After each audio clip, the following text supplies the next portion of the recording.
we had sort of begun to talk about topics that were related to Dr. Jackson's initiative during our strategic meeting. And so we sort of tabled it to come back to today to further explore. So I don't know, Dr. Jackson, if you want to maybe recap what your initiative is, and that can be a jumping off point for us.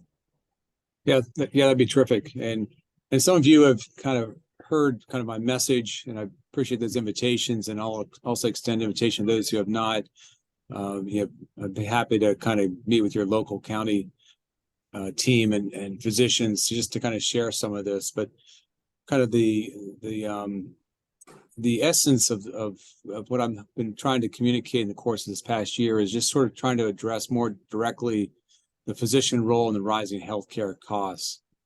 And what we've learned and what I've learned in the course of this is that physicians have a very material role in the cost of care, but at the same time, while costs of care have been rising, physicians have had a pretty limited voice in the very upper levels of the strategic decision making in terms of the consolidation, particularly the consolidation that's happening out there in the healthcare industry.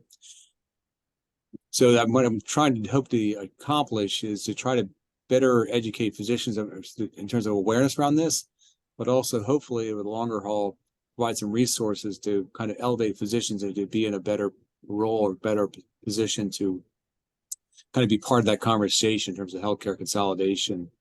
I mean, just in Pennsylvania alone, we have about $150 billion of revenue spent in healthcare, Pennsylvania alone.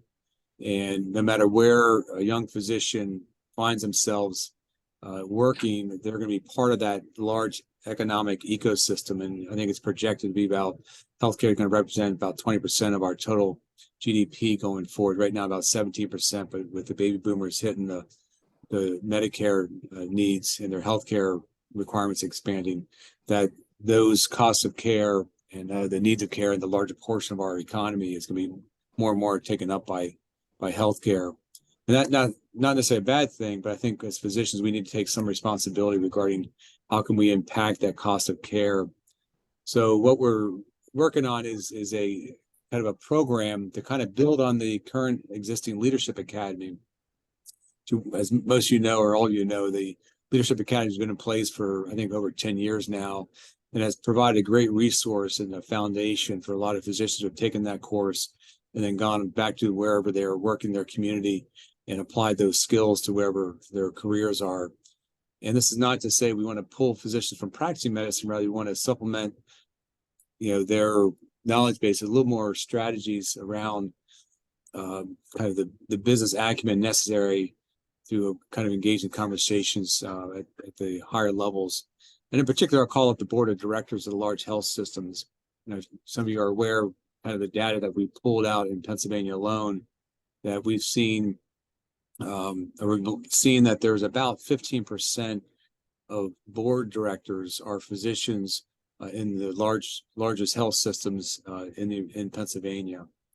And I think that's an underrepresentation, but what's happening in Pennsylvania is very much reflecting what's happening all over the country. Our data mirrors what data they've seen in large health systems all over the country. So what will it take to get physicians to move into that to move into those areas and to become part of that conversation, decision making? So what we're working on is an initiative to kind of build on the Leadership Academy course. It'll be more tailored towards kind of what happens and what kind of conversations occur in the board of directors rooms on the large health system, and particularly large health systems, and what do they deliberate around in considering whether to bring a hospital into a larger health system, whether to merge with another health system. How do they, when they do that, how do they accomplish? What are the mechanics of that? What are the challenges? What kind of problems or roadblocks have come into place there? And I think physicians, just by nature of their training, don't have that background. A lot of board of directors are kind of dominating in terms of skill set is in the financial sector, banking sector, legal sector, construction, even mining, just a lot of other industries where they are particularly bring a lot of experience to a board, but they don't necessarily bring that level of clinical experience and perspective, and particularly the physician-patient interaction and that whole dynamic and how their decisions can play out at the granular level in terms of patient care.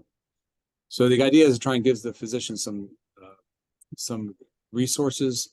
The program, we're still coming together. We're probably looking at about a 6-month program that's going to alternate between live sessions, a day-long live session, and then a month of a kind of a curriculum to cover the course of a month.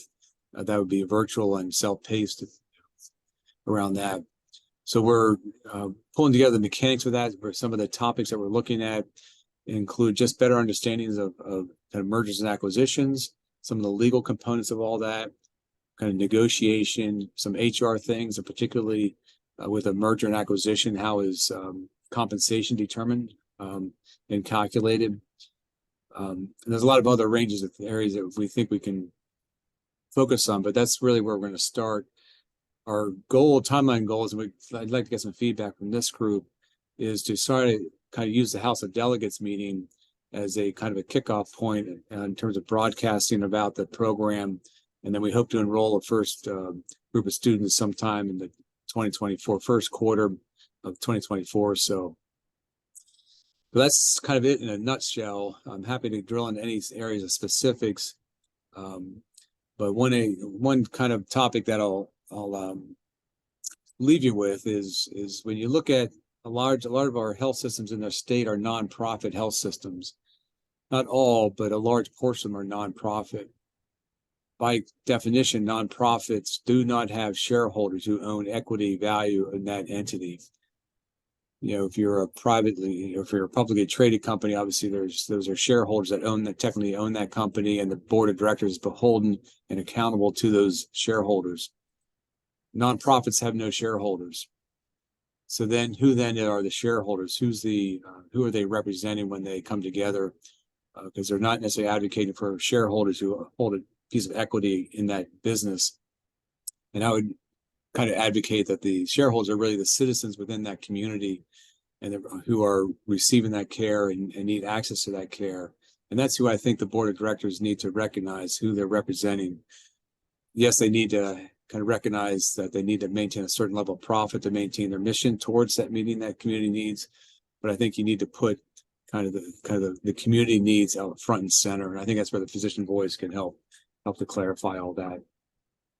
Happy to bring on any questions that people might have, or particularly feedback. And Claire's been really quite involved in the rest of the team and sort of mapping out and fleshing out this program. So I'd be welcome any comments around all that. And just to jump in, because everybody was not at the strategic planning meeting, the discussion was sort of centered around physicians losing or feeling powerless in that system and feeling like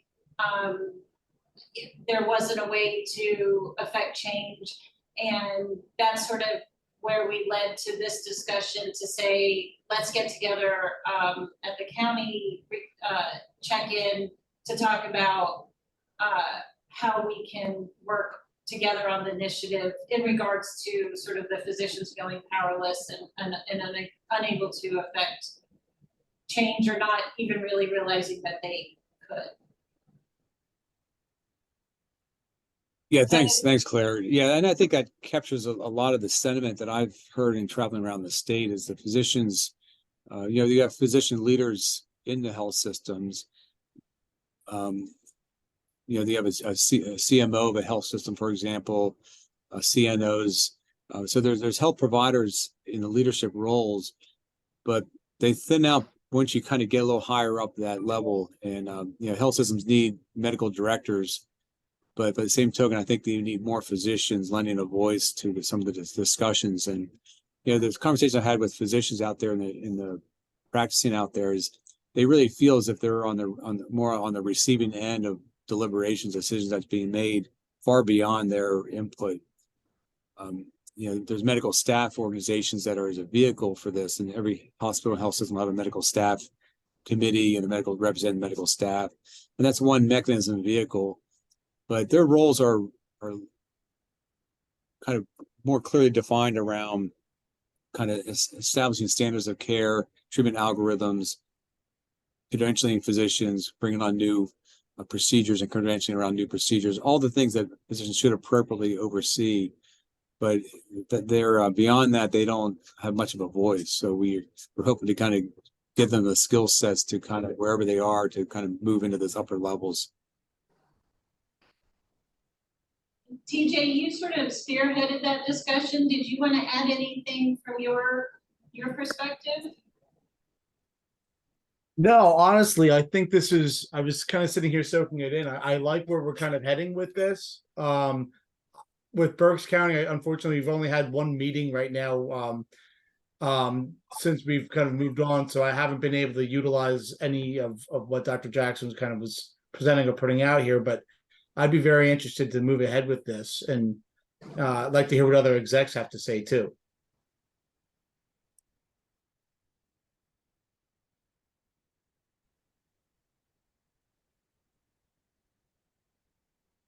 Yeah, absent of yeah, what I've mentioned so far, but also kind of quietly, kind of in the background, I'd be really curious what people's observations are in whatever county they're in, and that's the presence or the entrance of private equity into these systems. We've talked about the consolidation of the health system; those are obvious. We've seen that, we read about it, we're living it in our own counties.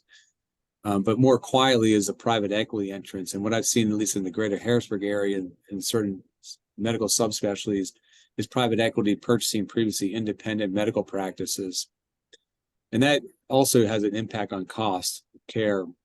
And I'd be curious, are people seeing private equity in their counties? And if so, kind of what's been the impact or what's been the feedback around the private equity part of all this? Not happening. Yeah, that's one that I don't think I've discussed with my docs yet, and now I kind of feel like I have some homework. See what they have to say with that. One thing, it doesn't exactly tie with this, but it was a discussion I just had this morning, was finding in getting LPNs and RNs and support staff on the on the same level too, because of burnout and everything. That there is a significant amount of issues with that, and finding the right support. And I think that's another part where they feel powerless because they just can't find or maintain or keep anybody on staff long enough, or or at all right now when it comes to nurses and nursing. That's one thing I can say that I did have a discussion with. That's feedback. Yeah, I mean, that's palpable throughout. I mean, I've heard that sentiment is happening in our greater Harrisburg area. Kind of retention has been a challenge, and particularly nurses are just kind of seeking other careers, or careers that oftentimes take them out of the hospital. They seem to have kind of had enough in some ways. Dr. Egler has her hand up. Yeah.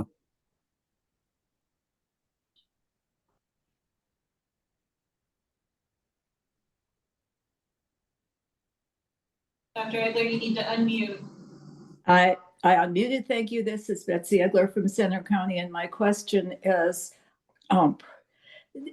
Kaiser Permanente just bought out Geisinger, and is that pertinent to this discussion? And also, in our very small community, we have UPMC, Hershey, Mount Nittany, Geisinger, and Penn Highlands, all in different silos here, and the biggest one is Kaiser, and there have been questions raised about what that means to practicing in Center County. Yeah, great question, and I've been trying to drill into the Kaiser acquisition more deeply to kind of really figure out what was that conversation. But to address kind of the second comment you had regarding the number of health systems in your community, from my perspective, that's a good thing. You got at least 2, not 4 health systems kind of competing. And what the reading I've done has shown is when you have a community where there's healthcare competition, the prices tend to tends to go down and be more competitive as opposed to consolidated. So from my perspective, having 2, 3, 4 health systems in a community vying for patients and competing on quality and not just cost, I think is a good thing for the healthcare community. The Kaiser deal, and I'd be curious if others' insights into this. And this is just my own kind of trying to read between the lines, but they're a coastal health system. They have obviously huge presence in California, and they have some presence on the East Coast, primarily kind of more the Mid-Atlantic area here. Obviously, they share a lot of commonalities with Geisinger. Primarily, they're kind of an integrated health system that provides not just the healthcare delivery and the bricks and mortars and the healthcare staffing, but they also have an insurance product that comes together. The core difference, though, is Kaiser's essentially a closed system, not completely closed, but essentially closed, whereas Geisinger is an open system in many ways. That's sort of one area. So I presume they're going to try to leverage their insurance product, and this is just my own speculation, to try to see if they can consolidate the Kaiser insurance product with the Geisinger insurance product and bring that together. I think the other area where I think they can bring a lot of value is the data analytics. Geisinger was an early leader in that. They got a robust amount of database and background, and based on their community. It's not a transient community in many ways. So they've been able to track really valuable healthcare data at the community level that has longitudinal kind of value. Kaiser's and similarly. So I think they're probably looking at the kind of the data analytics around 2 large health systems, which have really deep resources in the data. So those are my theories around the Kaiser, their insurance product, and then their data analytics. Again, that's just my analysis. I've not read or seen or that. That's just my interpretation. How's that going to impact physicians? The few physicians I know in the Kaiser system are quite happy. They feel they have they're given a fair amount of autonomy, but they do have to kind of walk a certain line as part of that health system. So we'll see how that plays out for the physicians. As a medical society, I think it's incumbent on us to kind of pay attention, be engaged in the conversations in terms of the physicians and currently in the Geisinger system, what their future looks like. I've not gotten any updates on timelines of all this. I'd be curious if anyone has any further insights, but that's kind of my observations and opinions around the Kaiser deal. Anyone else have any thoughts or comments around that? May I just follow up briefly on what you just said? Yeah. Very briefly. First of all, thank you for the essential work that you're doing. And I do think it's a way to increase membership, that physicians know that physicians are watching out for the administrative part of it. And secondly, I pointed out there's 5 healthcare systems. I failed to point out that this town population is pretty stagnant at about 120,000, except for on football weekends when it doubles. So that's a lot of systems per capita. It's maybe not the same in Berks County or the bigger places, but it's an interesting impact. And the silos are important too, that each one has their own separate invaluable silo in terms of EHR. So thank you. Yeah. Ed?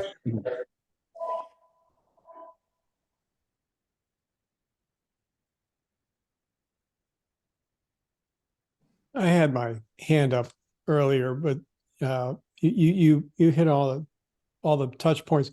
But one of the things I ran across recently, Wilson and everybody, is a really excellent video that I've never seen before. Everything we spend our lives watching YouTube if you're trying to fix the sink or dealing with private equity, and I ran across one on one of our members, Bob McNamara.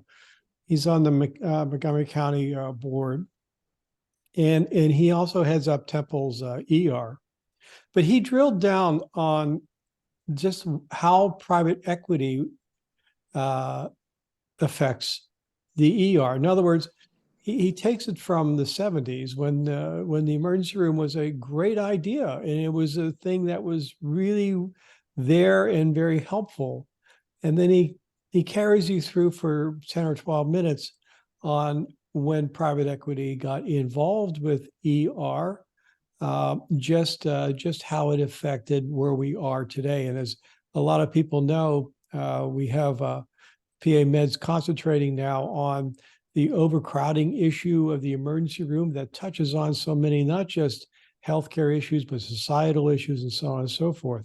I'm not blaming that all on private equity, but it does drill down in a very selective way that gets easily placed in your brain just how private equities can have affected healthcare delivery, not just as we come to know it with the large networks, but also within the hospital itself. Just a moment. So I'll plug Dr. McNamara's YouTube video on ER and private equities. And I know that, Wilson, you mentioned this, you've traveled around the state some, and but I've heard the reception by the physicians has been fairly favorable. Is that right? Yeah, I think I would like to think that we're striking a chord with them, and I think we need to recognize the frustration, but more importantly, what are we going to do? What can we do as a society to help address that frustration? And we came up with this. I think Marty's his idea that's sort of since been massaged and developed to try and create a kind of some more of the skill sets. The idea is to create this curriculum around strategic thinking, planning, leading change, negotiation, conflict management, roles of governance, just some fundamentals of governance that other board directors living and working in other industries can bring in there. So I think the reception amongst the physician community has been kind of, yes, okay, we get it. And what can we, how do we get there? When you look at what governors we have in terms of managing or overseeing these consolidations that's happened, it's pretty limited. You have state attorney general's offices, which have a certain authority. You have Department of Justice at the state and federal level, and you have the FTC. And that's really the oversight. There's not a whole lot of other governing bodies to help try and oversee these consolidations that do happen. And the private equity is completely outside of any purview of any of those kind of oversight committees. So I think kind of shining a light on that and getting in a position to understand how these things happen and why they happen, different marketplaces, I think would be really helpful. Help with our membership. Sure.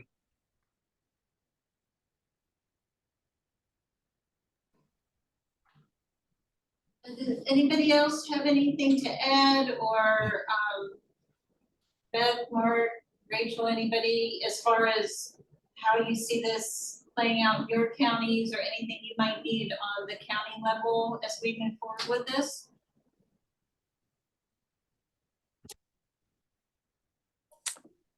Again, if you're having a meeting and you're looking for some filler material, I'm happy to a road trip as it works into the schedule. Go ahead, Mark. So Dr. Jackson, thanks. Again, we know, we all know what happened to Hahnemann and the consolidation of that market when the private equity came in and bought it just for the property value. So again, we continue to monitor. We look forward to working with you. Again, putting your finger on the pulse of this is so important. And as Dr. Balaban had said, like, there's bits and pieces that are continuing to get bought up. I mean, radiology, emergency departments, there's pressure on individual physicians that are looking to have to sell their practice or sell into a private equity company. So again, I have to honestly say, I mean, and you know, Dr. Van Decker from Philly, who had been a trustee for one of the emergencies, specialty trustee, has definitely is always a huge resource on sort of understanding where we are, the dynamics. So like TJ, we want to continue to learn more, and again, bringing this back to the forefront so that the physicians are aware, because it's really going to impact them at the end of the day. So we know that. Thanks, Mark.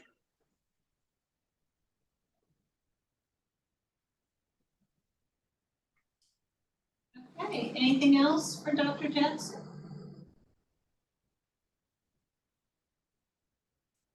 All right, thank you so much, Dr. Jackson, for joining us.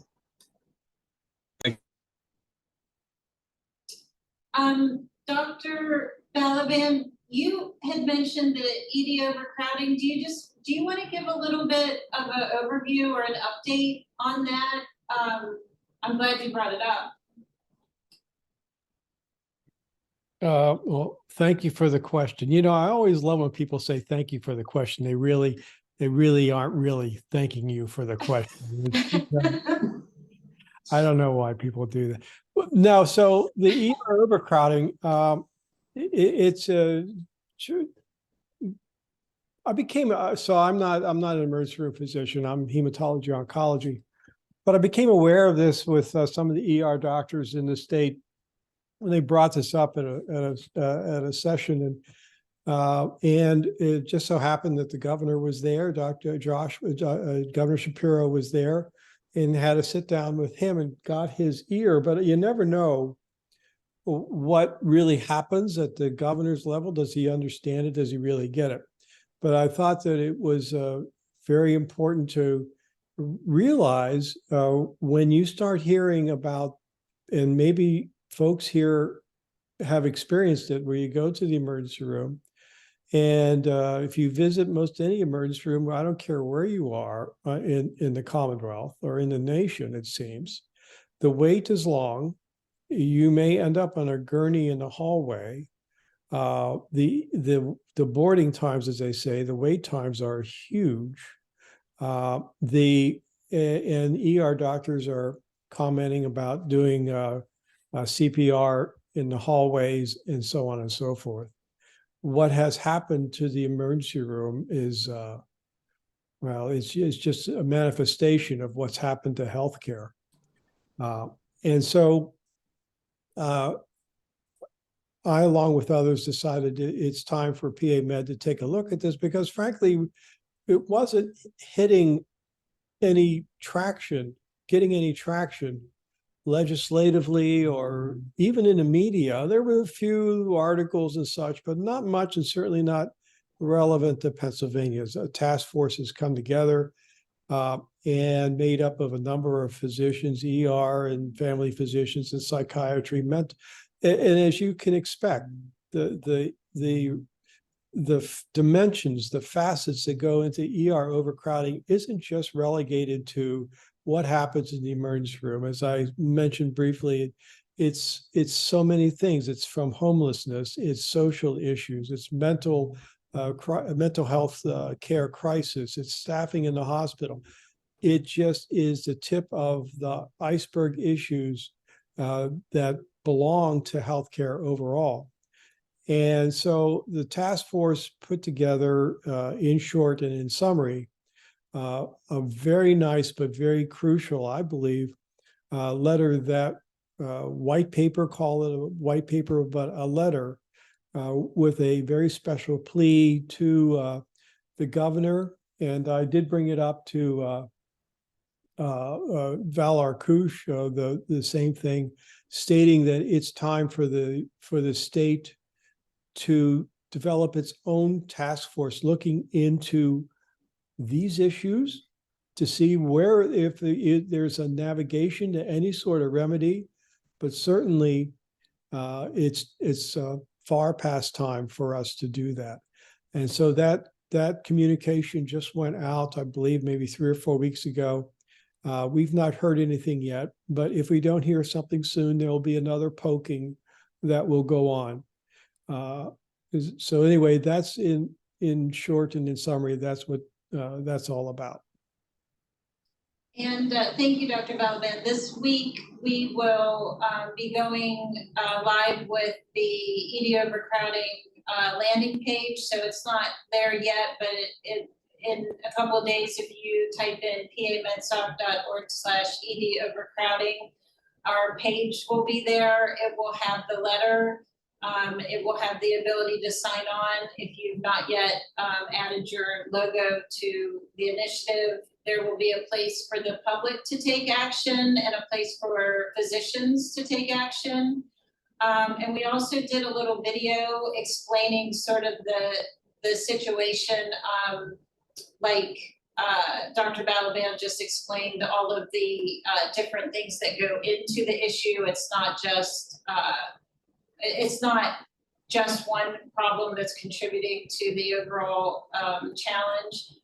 So that will be, I think we plan for that to be in the dose on Thursday and be live by Thursday, and we'll also put it in a county network email, but just wanted to give you all a heads up.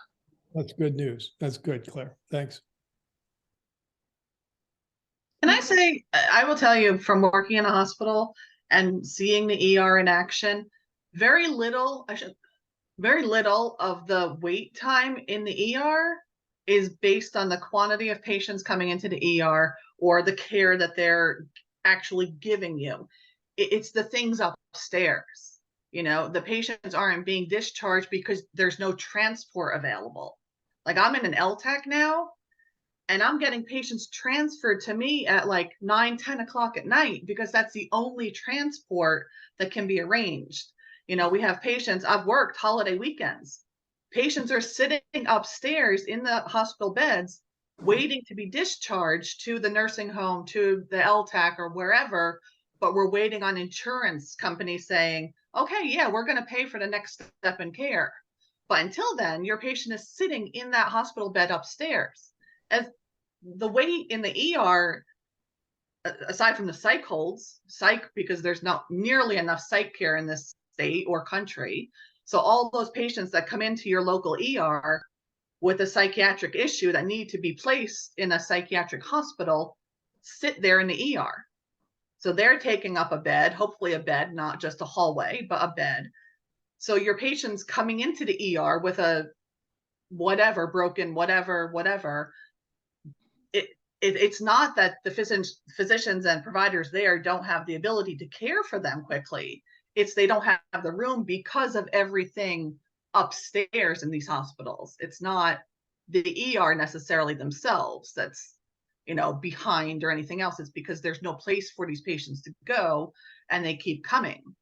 You know, you can occasionally go on divert, but that's, you know, never preferred. And so, like I said, they keep coming, but there's no place for them to go upstairs to be admitted because now you don't have the staffed. You may have a physical bed upstairs, but if you don't have the staff, the nursing people to care for that person in that physical bed, it's just a snowballing issue that is, you know, so many times put on the ER as the problem child in this, but it's not them. It's everything past them. They can't get people out of their ER.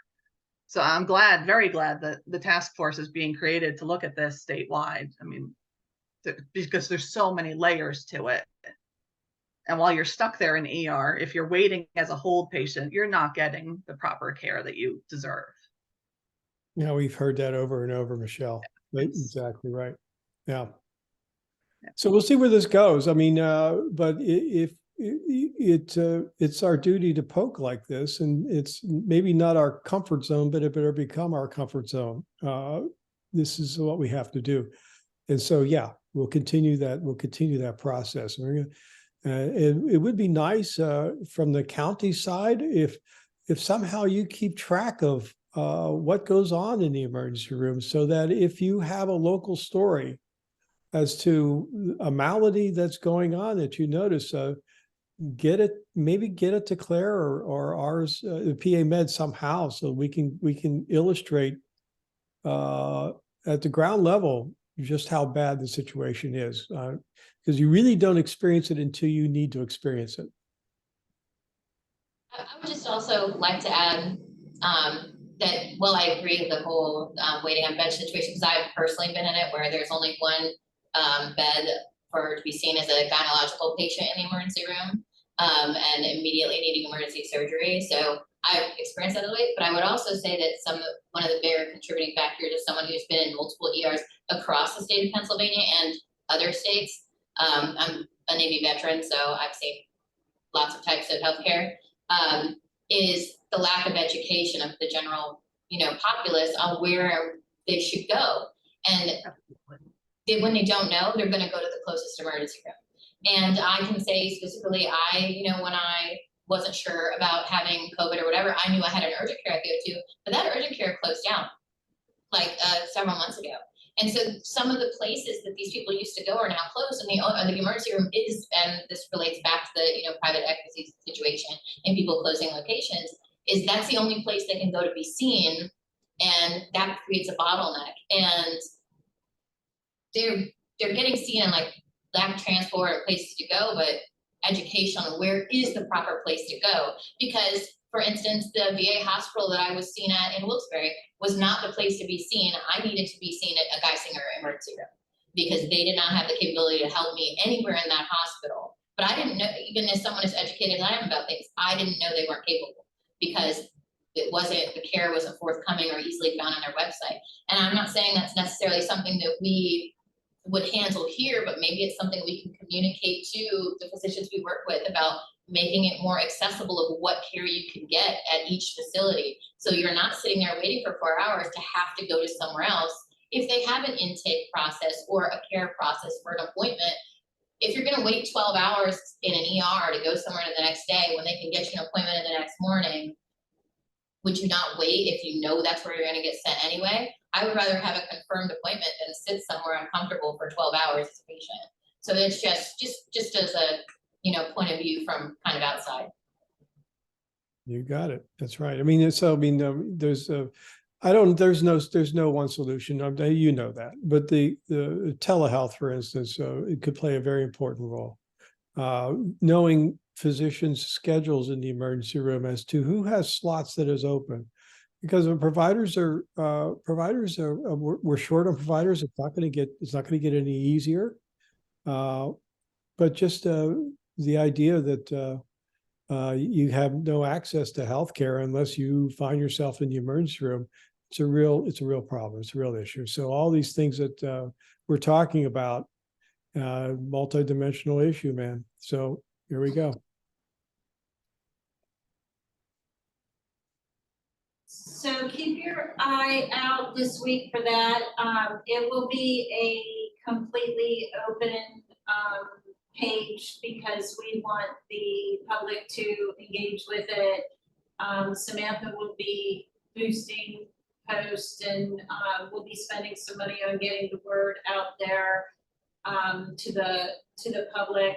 There'll be a video that you can share. I think you can share the link to Take Action. Can they share it? So there'll be a link for physicians taking action and a link for the public to take action. So you all can feel free to share any and all of those once we have that up there in another couple of days. I'll add a couple sample posts and every link you need to the October marketing email too, so that you have everything you can copy and paste from there.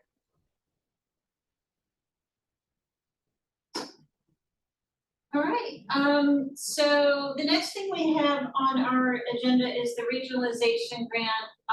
Heather, I didn't know I know Heather is gonna be in and out. If you're there, Heather, did you want to do a bit of an intro? So she may not be there.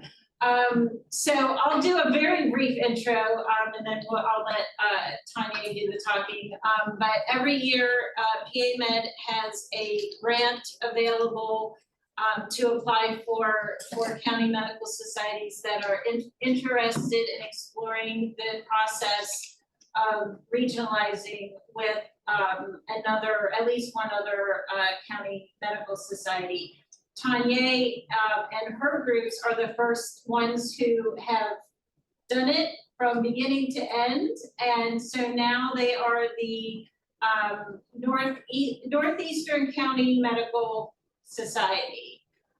So we thought it might be good for folks to sort of hear about the process and what she and her leadership had to do to make that happen. In case others may be thinking about it, we thought it would be helpful to hear about that. So Tanya, if you want to share what you did, maybe the things that went well, the things that you learned from, anything you feel like would be helpful. Sure. So this was a long process.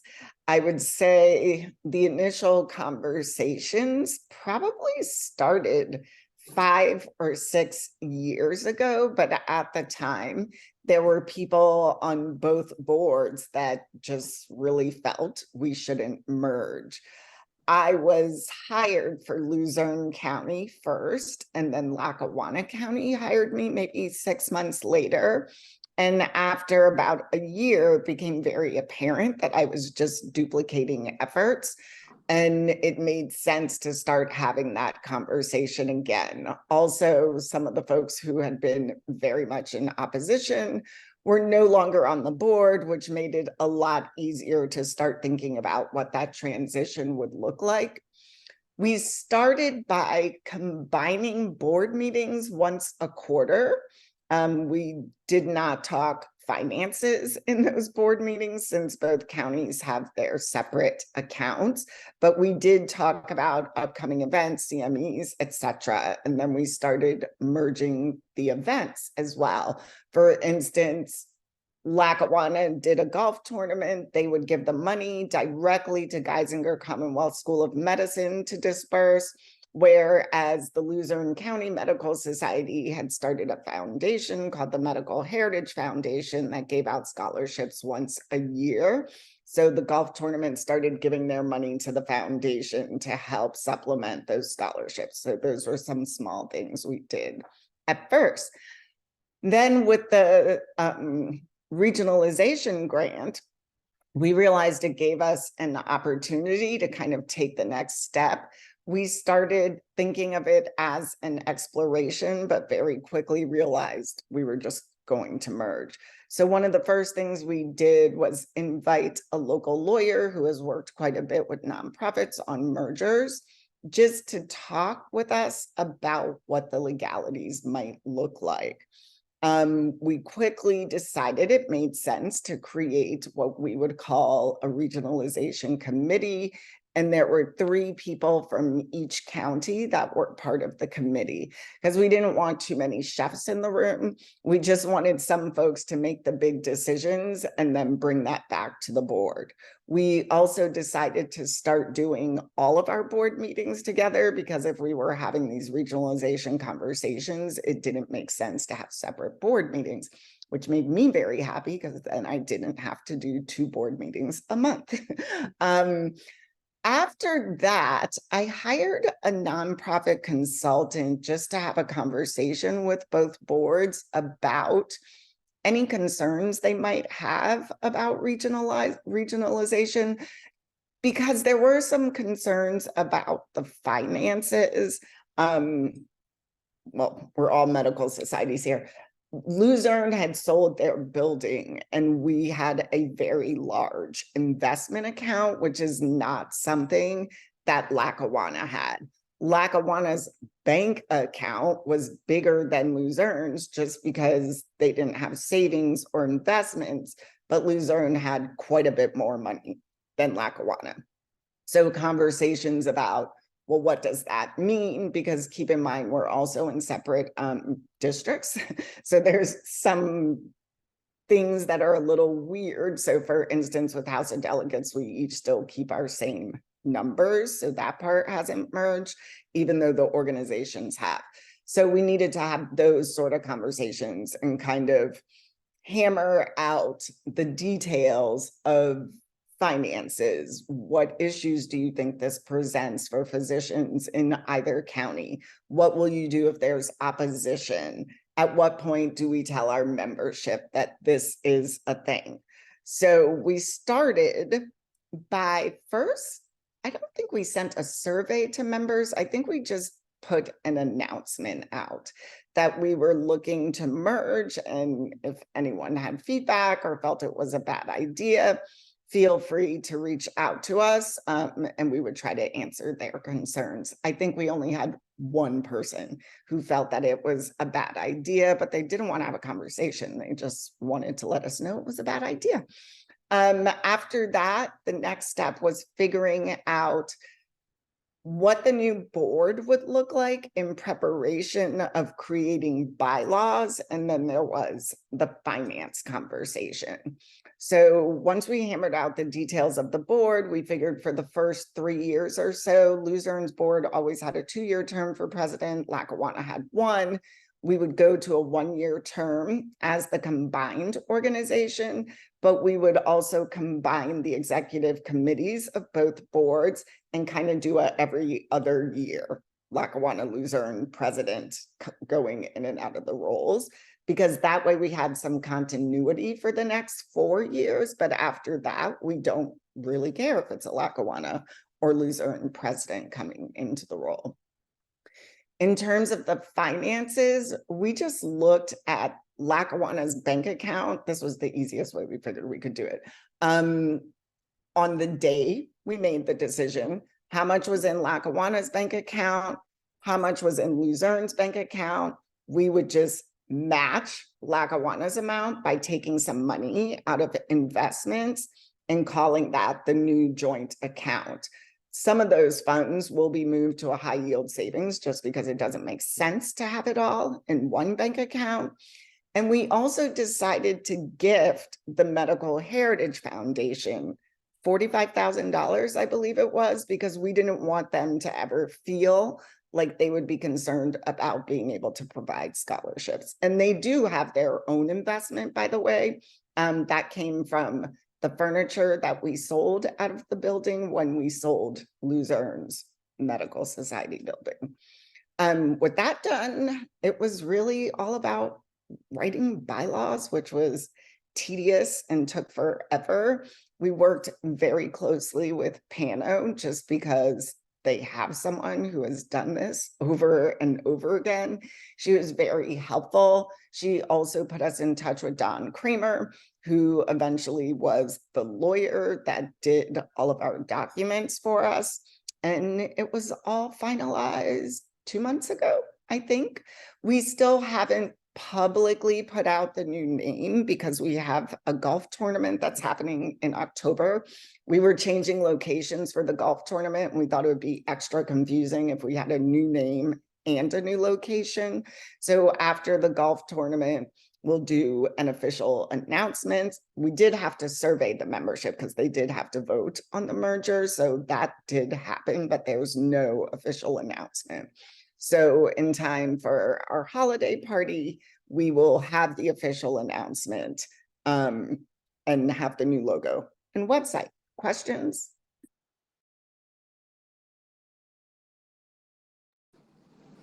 I have a question. So, you said that you merged the bank account by doing a match, but you didn't mention specifically what you guys did with the rest of the investment account. Did it go as a whole? Did they just, or is that working, or is that capital staying separate in that investment account? Yeah, we're still putting the balance in investments. We did not utilize all of the investment.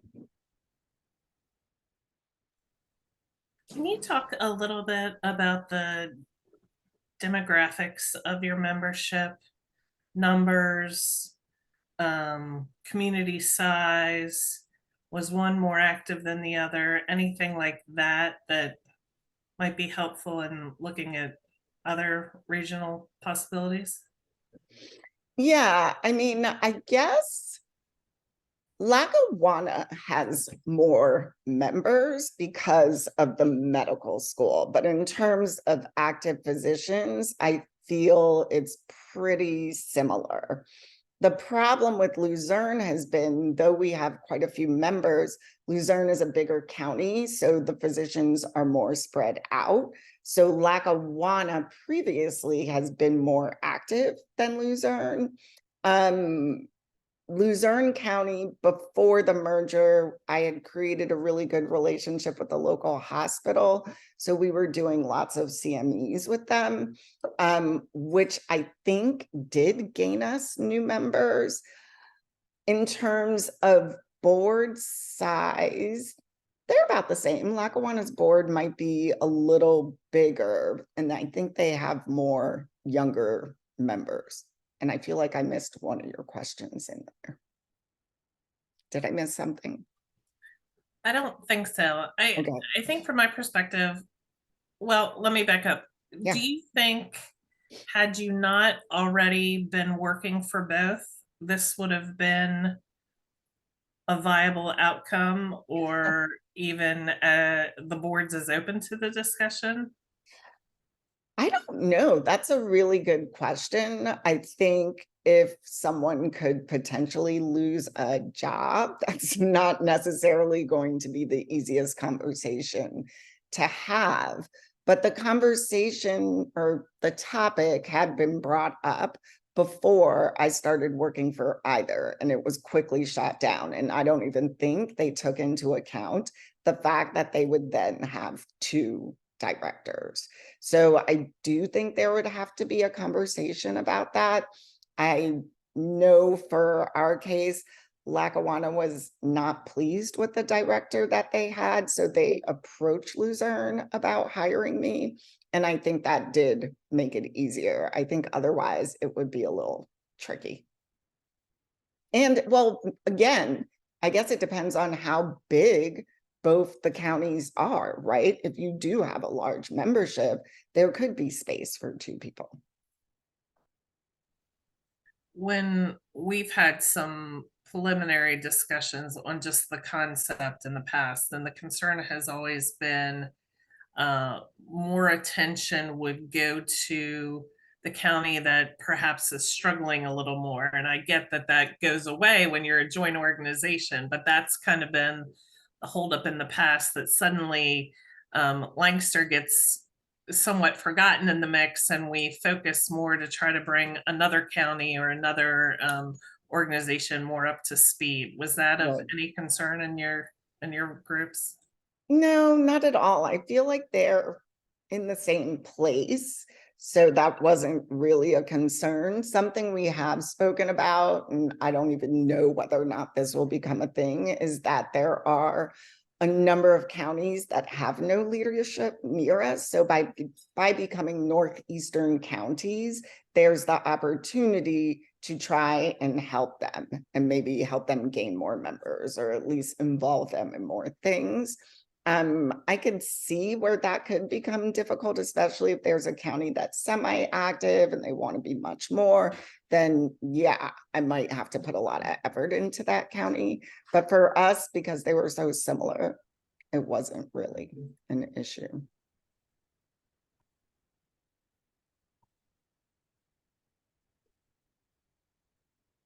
Anyone else? Thank you, Tanya. Is there any other questions? All right, feel free to reach out if you have them. Thank you. Heather, did you want to add anything to the regionalization process? Sure. Tanya, you did a great job and great work. It was a pleasure for our team to collaborate with you and work with you when you asked for some help. And you just did an outstanding job. I did want to mention that the regionalization grant in 2023 was out, and the application period had closed. Allegheny County Medical Society did receive their grant, and they were notified that they were a recipient. I do encourage you, if you are piqued in interest, to apply for a grant in 2024. The guidelines and the dates will be similar. We'll just turn that over for 2024. It's really a very basic logic model that you follow, just like if you've ever done United Way applications or you've been on a board where they've done one, you'll find it to be very simple. I often describe it as dating. You've heard me say this before. You can apply for the first $10,000 to see, do we like each other? The second $10,000 that would be applied for by the other county would be, let's let's take care of the legal aspects of it, or all the costs that Tanya talked about, a bunch of consultants that she hired. Those types of costs can be utilized in the second round of grant to say, you know, we're going to seal the deal. So it's sort of like dating. Do we have synergy? And then let's get married and we'll pay for everything that's associated with getting married. It is a wonderful opportunity for you to do networking activities with a neighboring county or another county.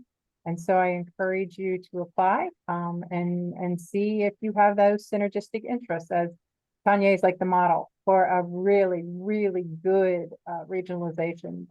And she was wonderful to work with. So I just want to thank you again. Thank you. All right. The next thing we have on our list is House of Delegates, and I see that Dr. Hertzberg has joined us. So, and also Allison Meckley, who is our staff person for HOD. So I will give you all the floor. Thank you. I hope you're all well. We are definitely in HOD season. Written testimony has been open. We've completed the first deadline for the interim reference committee report, which will be out. Let me just check my notes. I know I have that. I think it's, yep, September 21st. And and then from that point, we'll go into round 2 with oral testimony on the nights of September 26th, 27th, and 28th. Couple of things I want to share with you as you navigate and assist your delegates and alternates and various caucus members attending and participating in HOD 2023. There have been a few questions about hotel checkout. And unfortunately, because of existing contractual arrangements, we are not able to get a late checkout. I know several of you have reached out and tried to facilitate this because of our contractual obligations, which are negotiated years in advance. We're not able to get that. The speakers are fully aware of this situation, and we will certainly try to keep the reminders going about this issue. And if it was possible, we would try to take a break to time it, but we can't really guarantee that. And so our recommendation at this point is that everyone should check out in advance of the HOD, which starts at 8:30. Some of you are going to caucus even before 8:30, and so you probably should get everyone to check out even before those caucuses if there's a concern about running into the 8:30 time. As I said, the speakers are aware of this, and going forward, we are going to work in terms of our contractual negotiations to make this a little less painful. There are also several different options about how to check out, as well as bag storage or things like that. And the PA Med staff can assist you with how to work that out. I'm going to go on to something else, but are there any questions on that at all? Okay. I'm not seeing any hands. Couple of other things. As we get closer to the Hershey session, as you know, tonight is our welcome session. We've got a pretty nice lineup tonight. We'll hear several speeches. We will call for nominations from the floor, and Dr. Venkat is going to give us a legislative update. He's the only physician member of our in Harrisburg. And I don't think we've had one since literally before I was born. So it's sort of a unique time in our history to have someone there. I'll also be doing a little interesting historic view of our society for those who are interested. We anticipate getting everyone out by 8:30, perhaps even earlier based on how things go. Couple of other things going on. As we get closer to the Hershey session, there is going to be 2 different dates, October 11th and October 3rd and October 11th, where we will do, so it's a new feature. It's called we're calling it Test My Device. That's where your delegates and alternates can try out whatever computers or other paraphernalia to make sure that they can connect, that they can be recognized, speak into the microphone on their device, etc.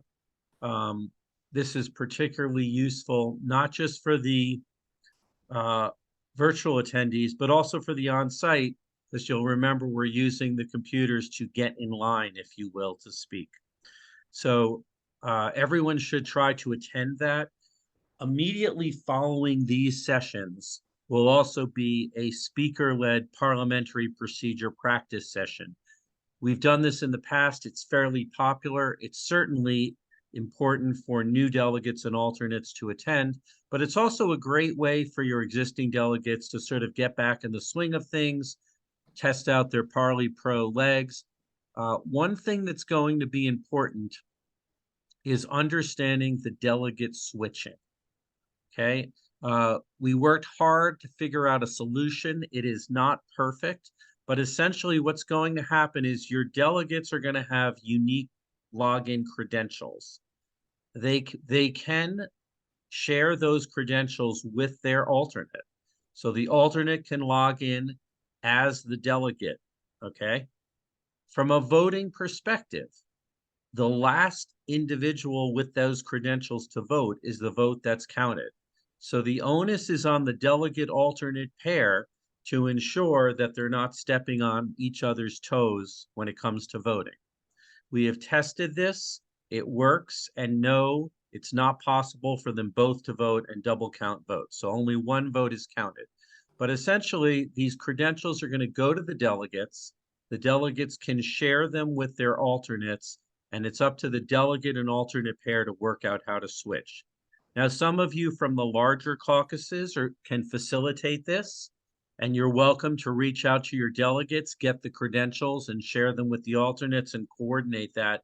But I'm really going to leave that up to the various caucuses if and when they choose to do that.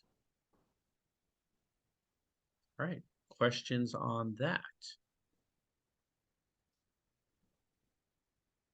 All right, while you're mulling that over, we're teed up for a successful meeting. We have a fairly big agenda. There are controversial topics there. The debate is moving along in a healthy fashion.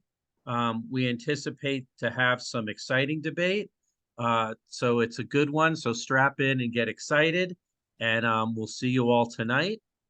And I'll just, that's all I have to say. But if there's any other questions, I'm happy to answer them.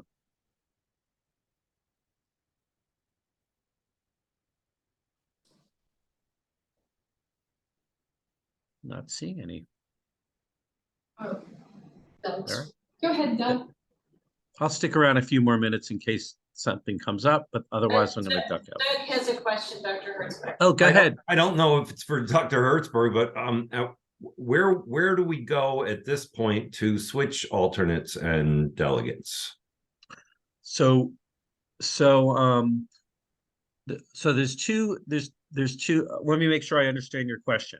What I'm talking about is, so the only time, okay, let me back up. In reference committee testimony, any member of the society may testify, not just delegates and alternates, but any member. So that's not the issue. The only time the switching comes up is in our Hershey session, which will be Saturday, October 28th. And essentially what's going to happen there is there may be items where the delegate would rather the alternate sit in their stead, or perhaps they need a break and need to switch out like that.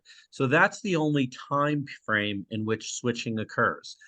You don't necessarily need to go anywhere. This will be handled by the two individuals involved. They just need to coordinate. You know, if for instance, if Doug, if you're my alternate and I say, hey, Doug, listen, I want you to sit in on board report 22. You seem to be more knowledgeable about it. I have to make sure that you click the voting button and I don't step on your toes and vote anyway. But that's between us. Now, in terms of if you're talking about sort of taking your lineup, your delegates and alternates, at this point, I believe that has been set, but I'll have Allison correct me if I'm wrong. That has been set, and if from a functional standpoint, if the delegates and alternates want to switch and act in place, I don't think there's going to be anything that comes into play, because as I said, that only takes effect October 28th. If there was some sort of situation where a delegate became ill or couldn't attend, we sort of take that on an exception case-by-case basis to fill in. So I'm not sure if I answered your question, Doug, but you Well, got an earful. I had a board meeting last night, and I need to switch one of my alternates to a delegate, and I don't know where to do that. Where would I? Yeah, do Dr. Hertzberg, if I can, this is Allison. Go ahead. Doug, the portal that you submitted your delegation to, it is now reopened that allows you to switch folks in and out of positions. You can't add anyone, but you can make changes, and you can make changes up until October 12th. That's when we'll need the final list. So just one nuance, if your list is full, like if your delegation is full, it's not going to let you add someone in. You have to like take the delegate. So if your delegation is full, but your alternates are not full, you'll drop the alternate down and then move the delegate up. It's sort of a like, fourth grade math problem of spatial reasoning kind of deal. So so that portal is open. If you get stuck, or if anybody else gets stuck in doing that rearranging, it's probably because you're at the limit of one of those folks. So the choices are delegate, alternate, secretary, and then unavailable. So if everything's full, you might need to drop somebody down to unavailable so you can move folks up. But that portal is open for switching until the 12th. There also is the emergency change form, which we used last year. So if you have trouble with your full delegation, I just sent it to Beth, but we'll get that link posted to the county share site. Mila might have already posted it. But if there's other concerns outside of what that form will allow you to do, you can submit it through that form and it will go to rules and credentials if it needs to. Oh, okay. So at this point, I don't know where the portal link is. I'll resend that information out to you. I'll make sure you get it. I'll make sure everybody on the call gets it too. I'll send out the link for the portal. It's the same one that you use when you submitted them initially, but I'll just send it back out so that everybody has them and it's open now to be able to switch around. Yeah. It's Great. on the county share site. I'll make sure you know where to get it. And then the emergency change form that Allison mentioned as well, I'll make sure you get to. Okay. Is it inside the? I'm on this share site right now, and I'm going. Where is it? Let's see. It should be in the House of Delegates tab.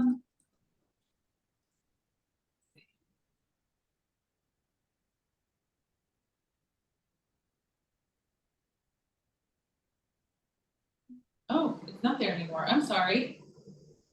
I misspoke. I'll make sure that gets up. Okay, thank you very much. Yeah, no, well, I'll make sure you get it and then all the information that you need to be able to switch it. Okay, Okay, thank you. you're welcome. All right. Any other questions? Okay, so then just a reminder, September 21st is the last day for attendees to register for HOD. Okay. Tonight, of course, is our welcoming session. And just you can remind your delegations about the 10 a.m. Hershey Lodge checkout time. I have a quick question for the for probably staff. This is Sarah Hussey. Do you have a list of, or are we able to obtain a list of people from our county who have registered? I know who's coming in person and who's virtual, but I don't want to keep badgering the people who have actually done what they're supposed to. So it would be helpful to me to see a list of people who have already registered from my county. Yeah, that is on the county share site and it's live. So as they register, they will be on that list in real time. Okay. Well, and Mila can include that when she follows up with the different links to make sure everybody knows exactly where to find that. Okay, So thank you. That is right on the home page too. It's called the House of Delegates Registration Report. So you just have one button to click and it'll just automatically download an Excel file for you. Okay, thanks.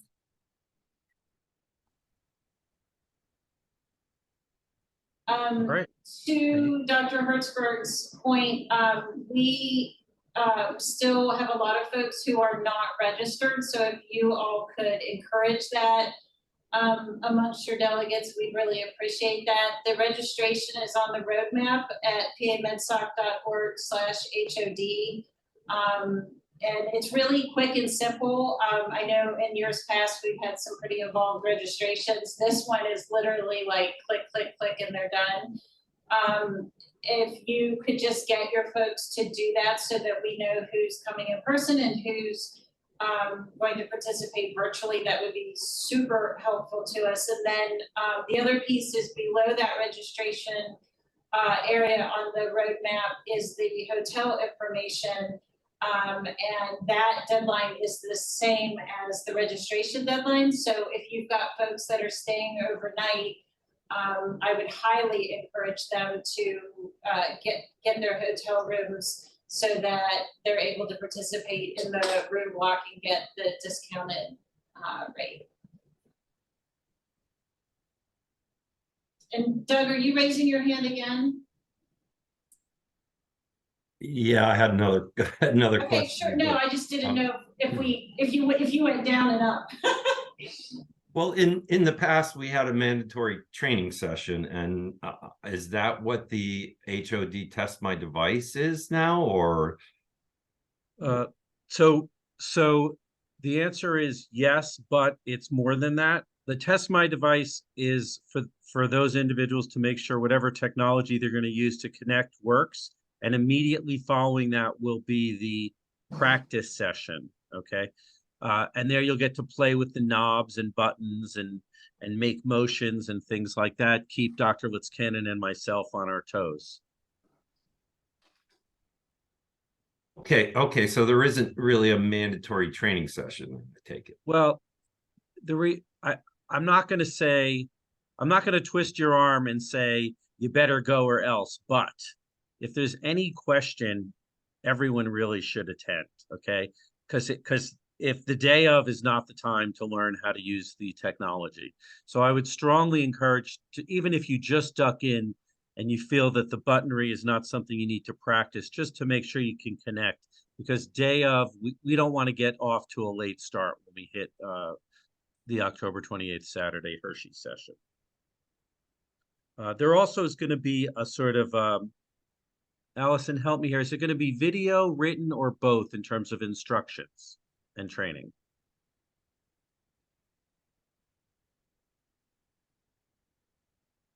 There will be both. The Test My Device sessions will be filmed and posted.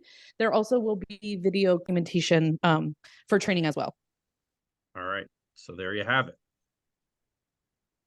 So we're treating everyone like grown-ups. It's their responsibility to make sure they know what they're doing. Please, please, please do not wait to October 27th to figure it out.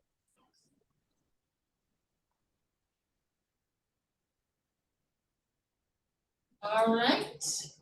Thank you, everybody. If you have questions following the meeting, I'm sure Allison would be happy to take your questions. Obviously, you're welcome to send them to us, to me as well, or Mila. We will move on to our next topic. I have never been so on time in my life. We are all right. Wait, I'm going to say goodbye. If anything comes up, please reach out to the speakers through staff. We're happy to help in any way we can. See you all tonight. Thank you, Dr. Hertzberg. So the first thing I wanted to go over is the important dates for membership renewal. We have Julie Carr with us today. She oversees the invoicing process and the renewal process along with her team and the marketing team. But I thought it would be, and this is on the county share site, but we thought it would be good to just briefly review the cycle. It's a long cycle. It's been the same cycle for my 20 years here. I quite honestly have explored ways like, hey, can we make this shorter? But I've not been successful. So in year number 20, we will continue with our 6-month membership renewal cycle. So I'm gonna let, this is Julie's document that she put together for you guys. Like I said, it's on the share site, but Julie, if you wanna review the highlights of what's happening. Sure. So under each month is the different processes that will take place for the renewal. Right at the top underneath the month is emails that we will send out. We do not have a date specific to those emails because we do them when it makes the most sense, when the admins are opening their emails, when the physicians tend to open their emails. So we don't assign a date to those. However, the items mentioned underneath the specific dates, a lot of them are mailing dates, and we do our very best to get the invoices in the mail on the date listed. The September 1st items have all been taken care of. Today, groups have gotten an email to pay. So we are already actively in this process. And we're already starting to see people pay. We've already had a couple groups pay, which of course we're super excited about. So the end of this month is when we will mail the first individual invoices. An email already has gone out, but we give everyone about a month to pay online, and then we will start the actual mailing process. As we move into October,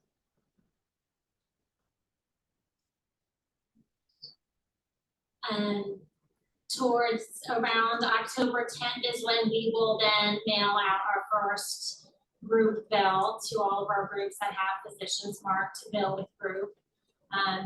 We also in October will reach out to all those folks that had said they would like to auto renew, just to confirm that they would like to continue to stay on auto renew, and we let them know their amounts and that they will be billed December 1st. We have over 800 people on auto renewal this year, which is more than double what we had last year, so we're excited about that. Then as we move into November, once again, we do email the individuals and the groups. And then towards the middle of November, we will send out a second mailing to both individuals and groups. We also, through this process, we have started with our recruitments. So we have a recruitment coming up, going out in the mail in the next 2 weeks. We just had an email go out last week, and as you can see here, in November, we'll have another recruitment going out.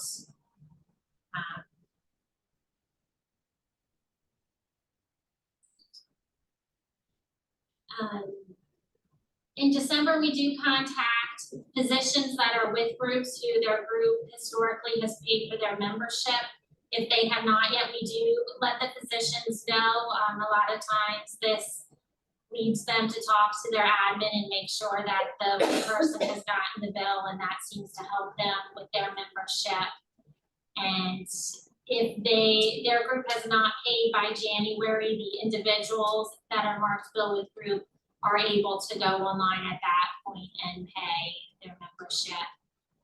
In January, we send one final mailing to the individuals, and we do send a postcard to the individuals whose group has not paid for them to let them know. And then as we move into February, of course, we do our due diligence to reach out to all of our unpaid members. And then come March, those who haven't paid, as you know, we will drop them. And then we reach out to the admins. So if you have any questions on this, I'm happy to answer them. That was a real quick summary of a really long billing season.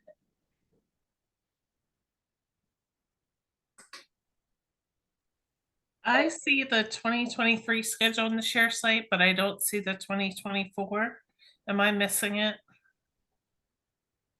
Maybe. Might be a little off my game today. It's there, it's in The county docs. county documents, I think. Okay, 2023 is under marketing, communication, recruitment. And Okay. I deleted that, so I don't know why it's still there. I physically deleted that. Yeah. Random. Something's happening.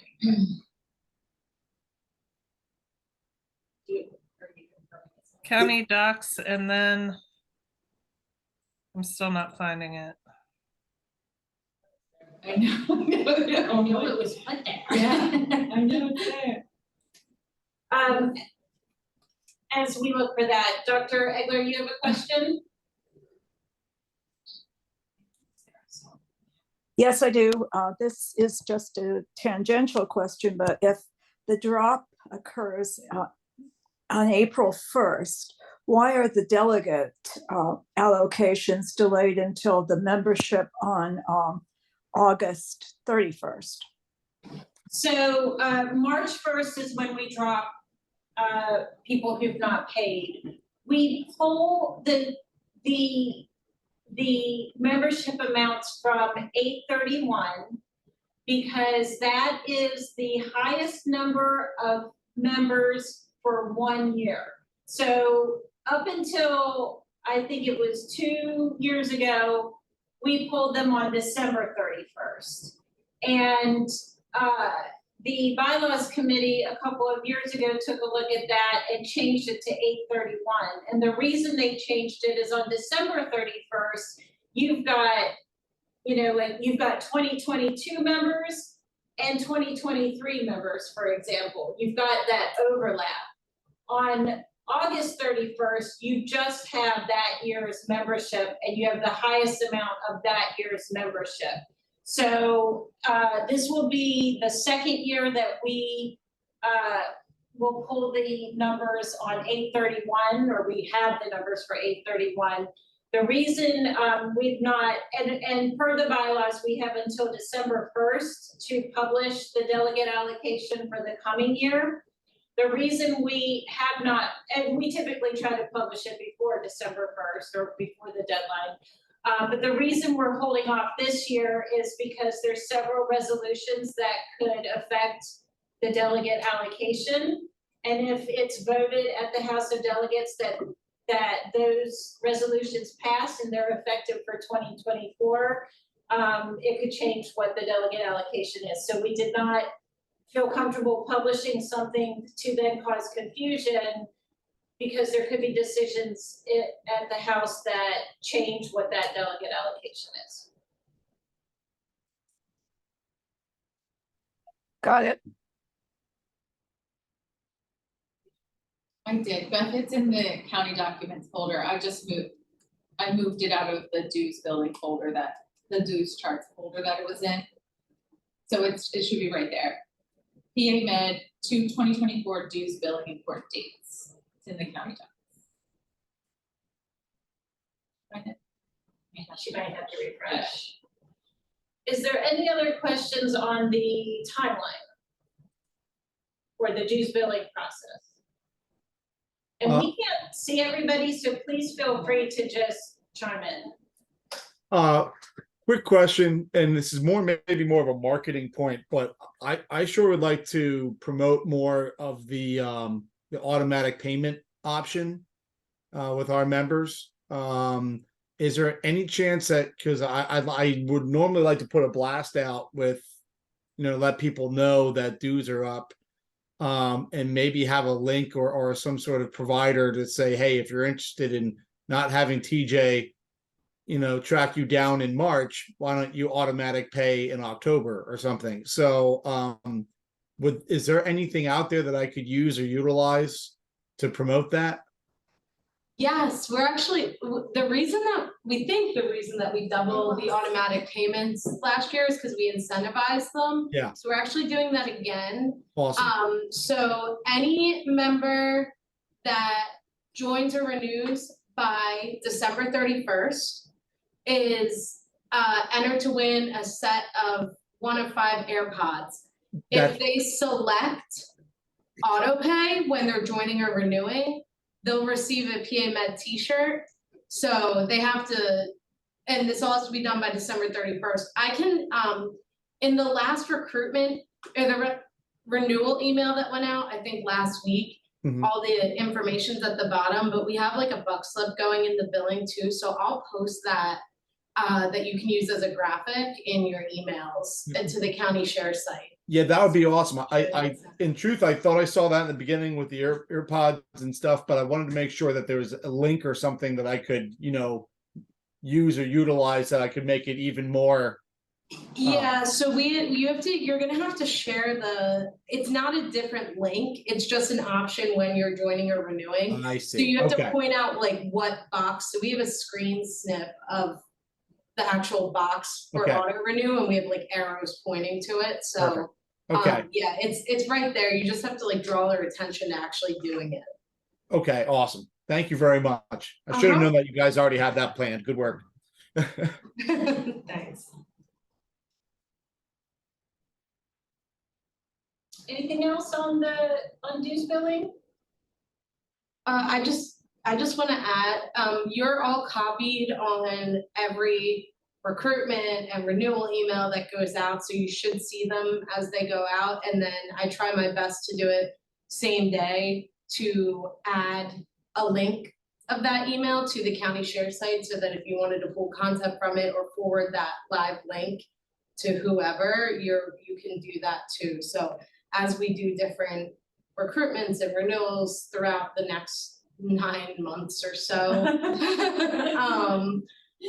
you can share that, and it'll be posted to the share site. If you have any questions about the actual like marketing messaging, you can feel free to reach out to me or Claire or anyone, and we can get you things to help promote membership.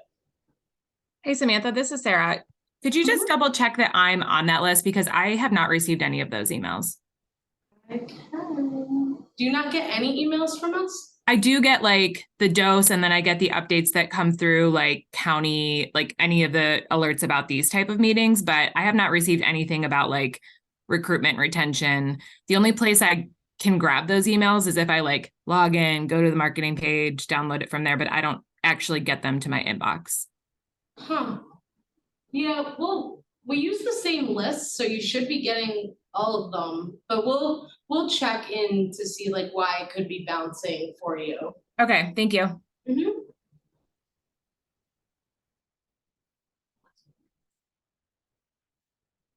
Okay, so we're gonna move on, with the change in, invoicing students and residents.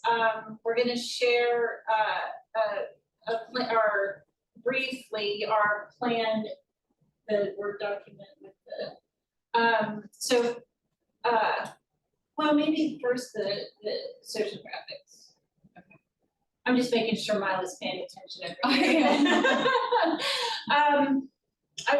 We are going this is a draft, but we're gonna firm it up here in the next day or two. But we're gonna go with sort of this coffee and pizza idea that, you know, for the cost of coffee, students can join, cost of pizza, residents can join. You'll be happy to know they're joining, and we have not sent anything out yet. So that gives me a little bit of happiness and hope in what the future holds. But we have come up with some values to share with our students and residents to really point out, you know, what they're getting for their $5 or $20. I do know some of the counties do charge for students and residents, so we will have to change this up a little bit for those that are in those counties. But generally, this is sort of the direction that we're going, and we'll share this with you in the next couple of days. And if you're interested in co-branding or copies of the flyer, if you're doing anything with actual paper, we're happy to provide that to you. Just let us know how many you need and what date you need those by. I just want to kind of share that graphic with you now if you want to go to the Word document. So next week, we will start sending our emails out to the students and residents with our marketing language and asking them to renew. Some of the other things that we're working on for you all is some templates. I met with the student section, the PMed student section, and one thing they thought would work well for them is if we kind of gave them templates to send out, to their friends and colleagues. So, just sort of a templated kind of thing to share. So we're gonna turn those graphics into something that can easily be lifted and shared. Samantha's October marketing newsletter is going to have some posts and some graphics for you all to use if you would like in the recruitment and retention of the students and residents. Like I mentioned, if you would like paper flyers, just let us know. Once we finalize that, we'll put it on the share site. You're welcome to print them, but if you would like us to print them and send them to you, we can do that as well. Ongoing, of course, we'll do some emails to renew. One thing we're looking into that I think is exciting is geofencing marketing. So that's literally sort of technologically drawing circles around the medical schools and then delivering them content and advertising to the applications and the websites that they're using. So literally, they will walk into a medical school building, and the geofencing picks them up and then delivers them the appropriate content and encourages them to pay attention to what PAMed is doing, and then hopefully ultimately joining. Also, we can gather information that way. If they click on something, then we know who they are, and we can continue to market to them. We will put some money into some boosted social media posts for students and residents to make sure that they know what's happening, that it's time to renew, that the value to renewing. We're also updating the section pages to reflect these different value statements and graphics.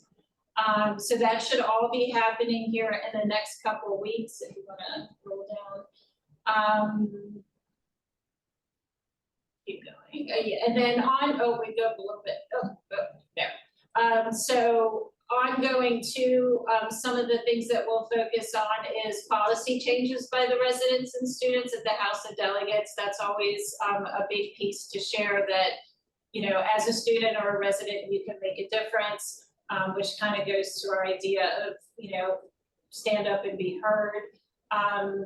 We're going to plan a Thanksgiving campaign and also something possibly around New Year's resolutions. As Samantha has those, she will, of course, share those with you. But we just wanted to share that sort of overall theme and to let you know we were just as surprised as you to be charging students and residents, but we are trying to quickly pivot, as they say, and really get out there. I think the one challenge that we have, but I'm excited about the possibility of the geofencing, is we don't know who our non-members are. As you all know or may know, 2 to 3 times a year, we get a license download from the state licensing board. So we generally know who our MDs and DOs are. Even if we don't have a ton of information on them, we know they exist, and we have an address for them through that process. We don't have a process to know who all of the students are, which has always been a challenge for us. But I'm excited about the geofencing, and I feel like it's going to be really helpful to all of us.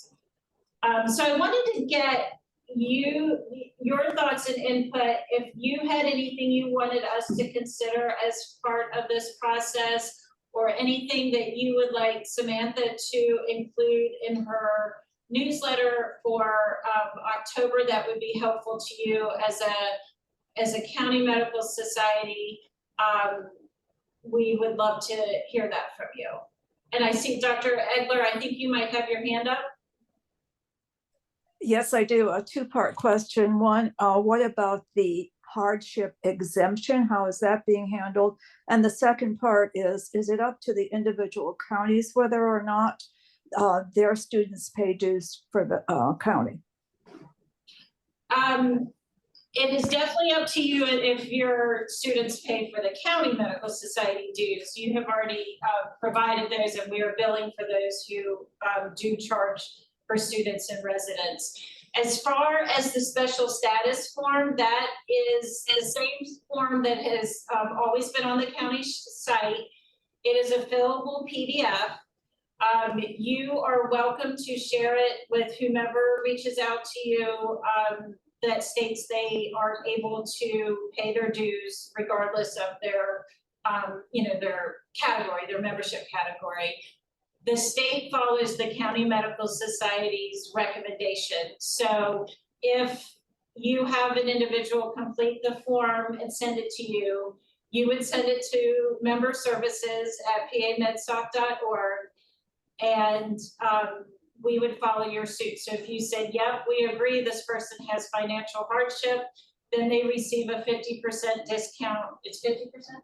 50% discount on their dues. So in the example of like a full active, it would be 50% of the county medical society dues, 50% of the state society. Obviously, if you're not charging dues, it would just be 50% of the state society dues. And in our follow-up email, we can also direct you to where that is on the share site. Thank you. And so it's up to the county to identify residents then, that to inform them that this is an option. That Yes. they have a hardship, except there's nothing in the recruitment efforts. No. Okay, thank you. Beth? Yeah, I apologize. I was intended to tune in for that board meeting, but had something come up. Can you talk just briefly about the discussion that led to that? Charging? It came from is Dr. Hertzberg still on?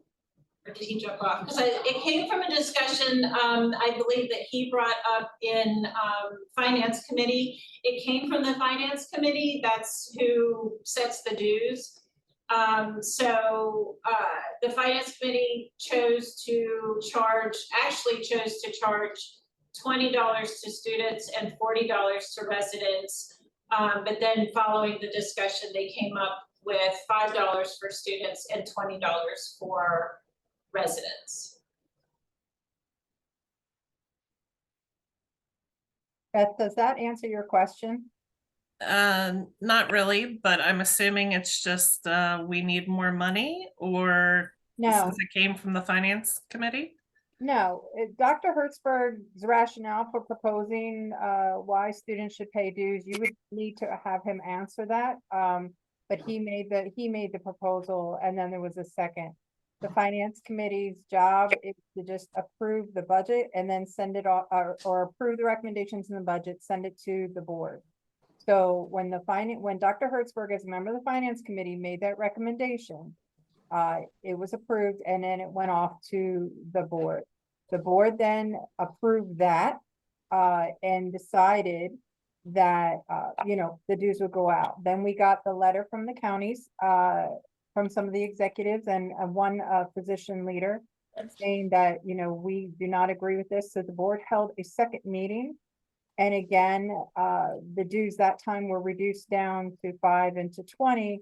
The rationale for the original proposal, or the rationale for why they are still at $5. The biggest one I can say, the consistent message that I heard in the second meeting was, you value what you pay for. That was a statement that several physicians say, that I pay for the things that matter. I'm not asking for a lot, but you're invested in it, so you value what you pay for. but hearing that $20 was too much to ask. And so they went to the $5. That again was approved by the board. As Claire stated, when the original budget was proposed and created by Marty and by staff, we did not have student dues or resident dues included in that budget. You would have to ask those who actually voted as to their full rationale, but that's pretty much the most common. Thank you.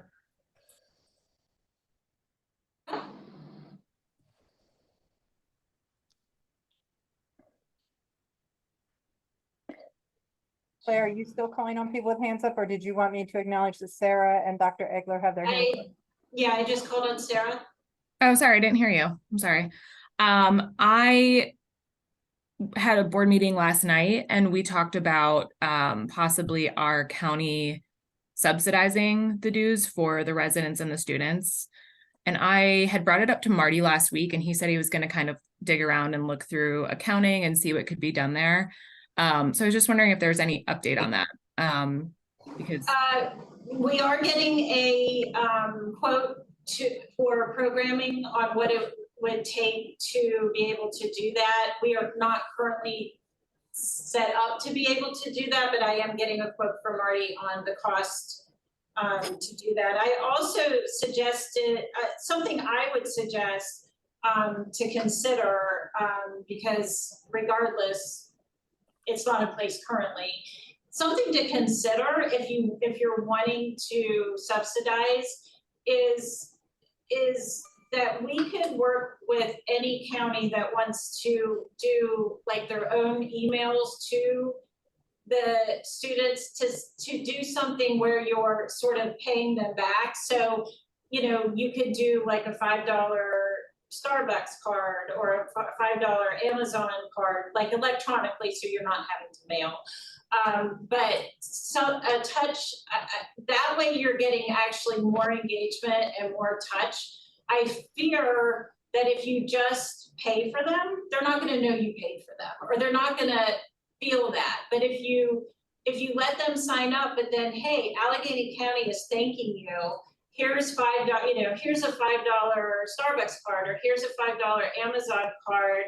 And, you know, by the way, here's some other great things Allegheny County's doing. I honestly feel like you get more traction and bang for your buck that way. I'm not trying to talk you out of the other. I'm happy to, you know, get that quote and let Marty know what the cost is. But I feel like from a marketing perspective, and Samantha can chime in, I feel like there's a lot more touch points and engagement by that, and you're still compensating them, or you're still following up with that. But it's much more direct and personal, you know. I love the idea. I love that idea, but we are a staff of 4. And I'm sure, like, I'm not even trying to say that knowing how many people on this call have staffs of 1. That's just like a really hard follow-up for us when we have a lot of other stuff going on. It could be an electronic follow-up. Sure. I think that if we could work on figuring out what the quote is, I think they're really just interested in subsidizing definitely the student dues at $5. If it doesn't work out, I was just curious if there was an update, and also just wanted to let the other counties know that that was something that our board was considering doing, specifically for the students. We worked really, really hard last year at growing our student membership. And so it was really just like kind of concerning. It sounds so silly, but the act of like them having to find a debit card or pull out a debit card to pay $5, it's just a barrier, just really is. So, you know, if we can avoid them having to do that at all, that would be great. But I don't know that, I just don't know that right now, like that transactional piece is going to be what's going to work for us, but just keep me posted on that. I was just more so curious because I know I had talked to Marty about it last week. So Yes, we are getting a quote and we'll keep you posted. Thank you. Dr. Egler? Thank you. Thank you for the idea about subsidizing the students. And I would just like to state that I think it behooves us all to be very familiar with Board of Trustees Report 13 and Resolution 102, as I think this will come up and be discussion at the House as it relates to this dues issue. TJ? No, I just, okay, I did unplug. Okay. No, I just wanted to say we're looking doing the same thing, either subsidizing or having a benefactor. We have several events that we utilize these med school students for, and I feel that at least we could, the bang for their buck, they could at least thank or whatever it is if they have a benefactor for. Well, our board also said looking for sponsorships, but I think that might be a weird mix. But anyway, I just want to at least let you know that Berks is exploring the same thing too. Because we made a lot of good traction with our med school students too, and we were advocating on trying to save them money and everything else, and then the asking for 5 just looks weird. So that's where we're trying to find other ways to do that as well. Is there anything that you're looking for specifically that Samantha can share in her marketing newsletter that would be helpful to you in marketing to the students and residents? And honestly, this is such, I mean, we're in our infancy in what we're trying to do. I don't think there's anything right now, but hopefully in the next coming days or weeks, hopefully we'll have some sort of idea. The first thing was to try to find a benefactor that would want to pay that amount of money. And again, it's not that much, but trying to find someone who would like to do that. That was the first thing that we were exploring.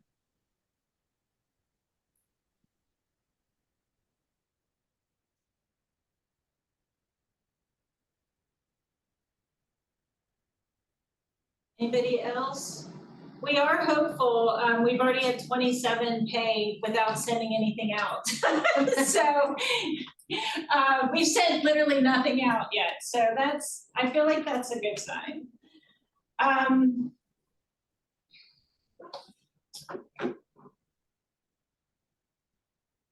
So it sounds like so keep in touch.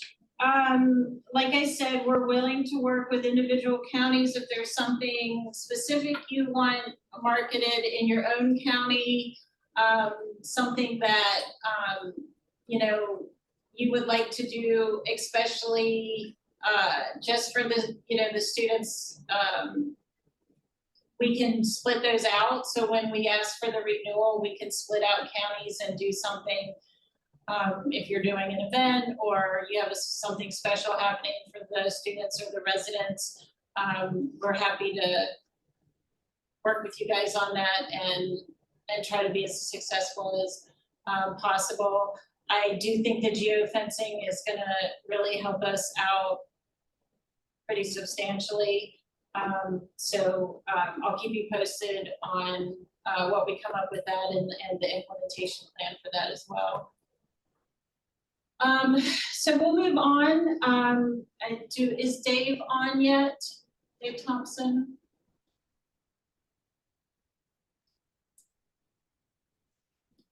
We'll see if we can grab Dave real quick. I think he's supposed to be on at 3. While we wait for Dave, Julie is going to be doing another nucleus training or meeting on Wednesday, possibly. And she wanted to be sure she was sharing and talking about things that were important to you all. So we wanted to just check in and see if there was anything particular that you had questions about, if you were having trouble pulling any particular kind of data or finding anything. She just was wondering if upfront, if you wanted to share that with her so she could be prepared to share that on Wednesday at 11.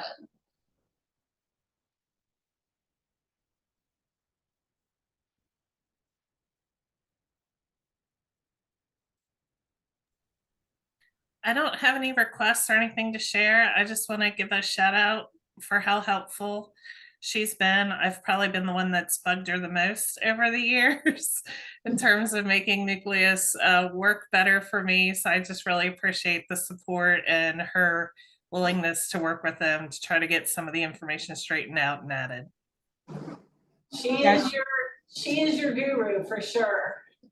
Yeah, Julie, thank you so much for the help you've given to us. I was wondering how, I know the Nucleus just has some restrictions when it comes to, we get some like requests for data, and I know you got the request yesterday ahead of our board meeting, but like looking backward a little bit into time and seeing like where we compare and where trends were a couple years ago, like I'm just not sure that we know if that's even possible, how to pull that stuff, or is it just not? It's kind of just a snapshot in time.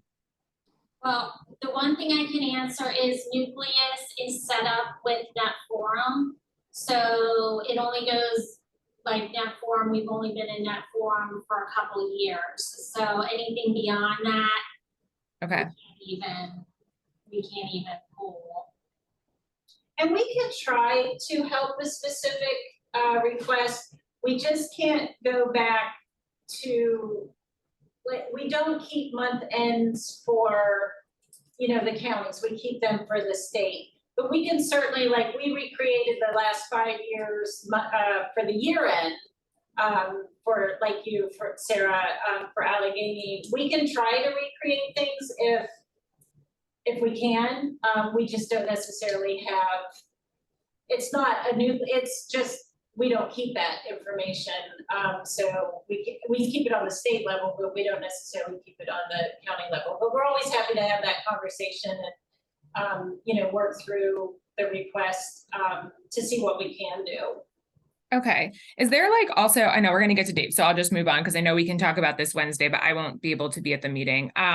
Is there any like, I was working with the AMA on getting some data, and I was just curious if it would be possible at some point, maybe in the same way that you have sort of like the speaker request form, if there was like maybe almost just a form we could submit that we could get to Julie, just requesting the data that we need, and whether it's kind of urgent or something we're just working on for a project. I know just like we've been working on a couple of things for a couple of our board members. So I don't want to monopolize her time when it's dues renewal time. I understand how busy that is, but if it's just on her radar, it's something that I need. Yeah, we can talk about that. Okay. All right. I'll remind Nadine or Eileen. Oh, TJ, that's cute. I'll remind them. I'll remind them for Wednesday. Thank you. Okay, thanks. Sarah, I would just, so I just having taken over, our meeting minutes had information attached. I don't know if you paper files or digital or both, but further back. So everything that we had, for tax purposes, we have them attached. So I don't know if you manual copy somewhere. I know that sucks, but it might have the information that you need. No. But thank you. Yeah, there was some dark ages. There's some dark data ages at ACMS. So we're missing like all of 2021. We've been searching around for it. So if you come up with our month-end numbers for 2021, that would be amazing. There, Jeremy, that Georgia Medical Society, he might be able to point you to where he had those. Oh, I will ask him. He is. I know. I had lunch with Jeremy while I was at ASAE. So he may be able to point you to where he kept his information that he shared with the board. Yeah, no, he doesn't know where it is. It's okay. It's okay. We looked through it. We looked through his stuff, but if you come up with 2021, let me know. All right. Do we have Dave? I don't see him. He's right here. Oh, there he is. Hi, Dave. Okay, one of the hazards of working from home is eating a cracker that I shouldn't be eating from the pantry and then choking for the last 5 minutes trying to get my throat.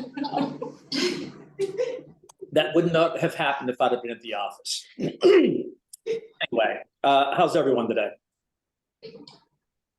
We're good, Dave. TJ, you're good? Berks County's good? Couldn't be better. Thanks for asking. Awesome. Okay, a couple things. The legislature has only passed 6 pieces of legislation this year. So that should tell you very clearly that they ain't doing much. And I don't see the fall session being much different. So, you know, what's that? I think it's just some feedback. So, you know, suffice it to say, what we've been saying for the last couple of months, actually the last 6 months, there's just not much going on. And now rumor has it that Representative Galloway from the Southeast, Bucks County, is running for judge. There is rumors that he may, even though he's announced he's not running again, rumors have it that he may be resigning before the election. If he resigns before the election, that will throw the legislature, the House, back into a 101 to 101 scenario. That's what they're currently at now. There's going to be a special election next week for the seat out in Pittsburgh. That will certainly go Democrat. I can't imagine it's going to go to Republicans. So the Democrats will be back in control. But if Galloway decides to resign before the election, you know, they'll be back to 101, and then they won't come in until after that special election. So it's a bag of nuts. Let me tell you something. Having said that, let me just run through a couple things that we're watching for the fall. We are continuing to try to get a credentialing bill, a physician insurance credentialing bill introduced. On a call this morning or early this afternoon with the group practice administrators, I really implored them to try to get us some information. We really need some documented evidence that there are significant delays in the credentialing process for physicians and hospitals for that matter. We can't, Senator Ryan Ahmet, who wants to introduce the bill, says he won't introduce it unless we can provide him with some concrete examples of delays. I do know that in the past, when I've seen evidence of delays, depending on the practice, there are practices that keep very copious notes on a timeline, conversations back and forth with the insurer. And that's really what we need. We need to present him with a number of those examples.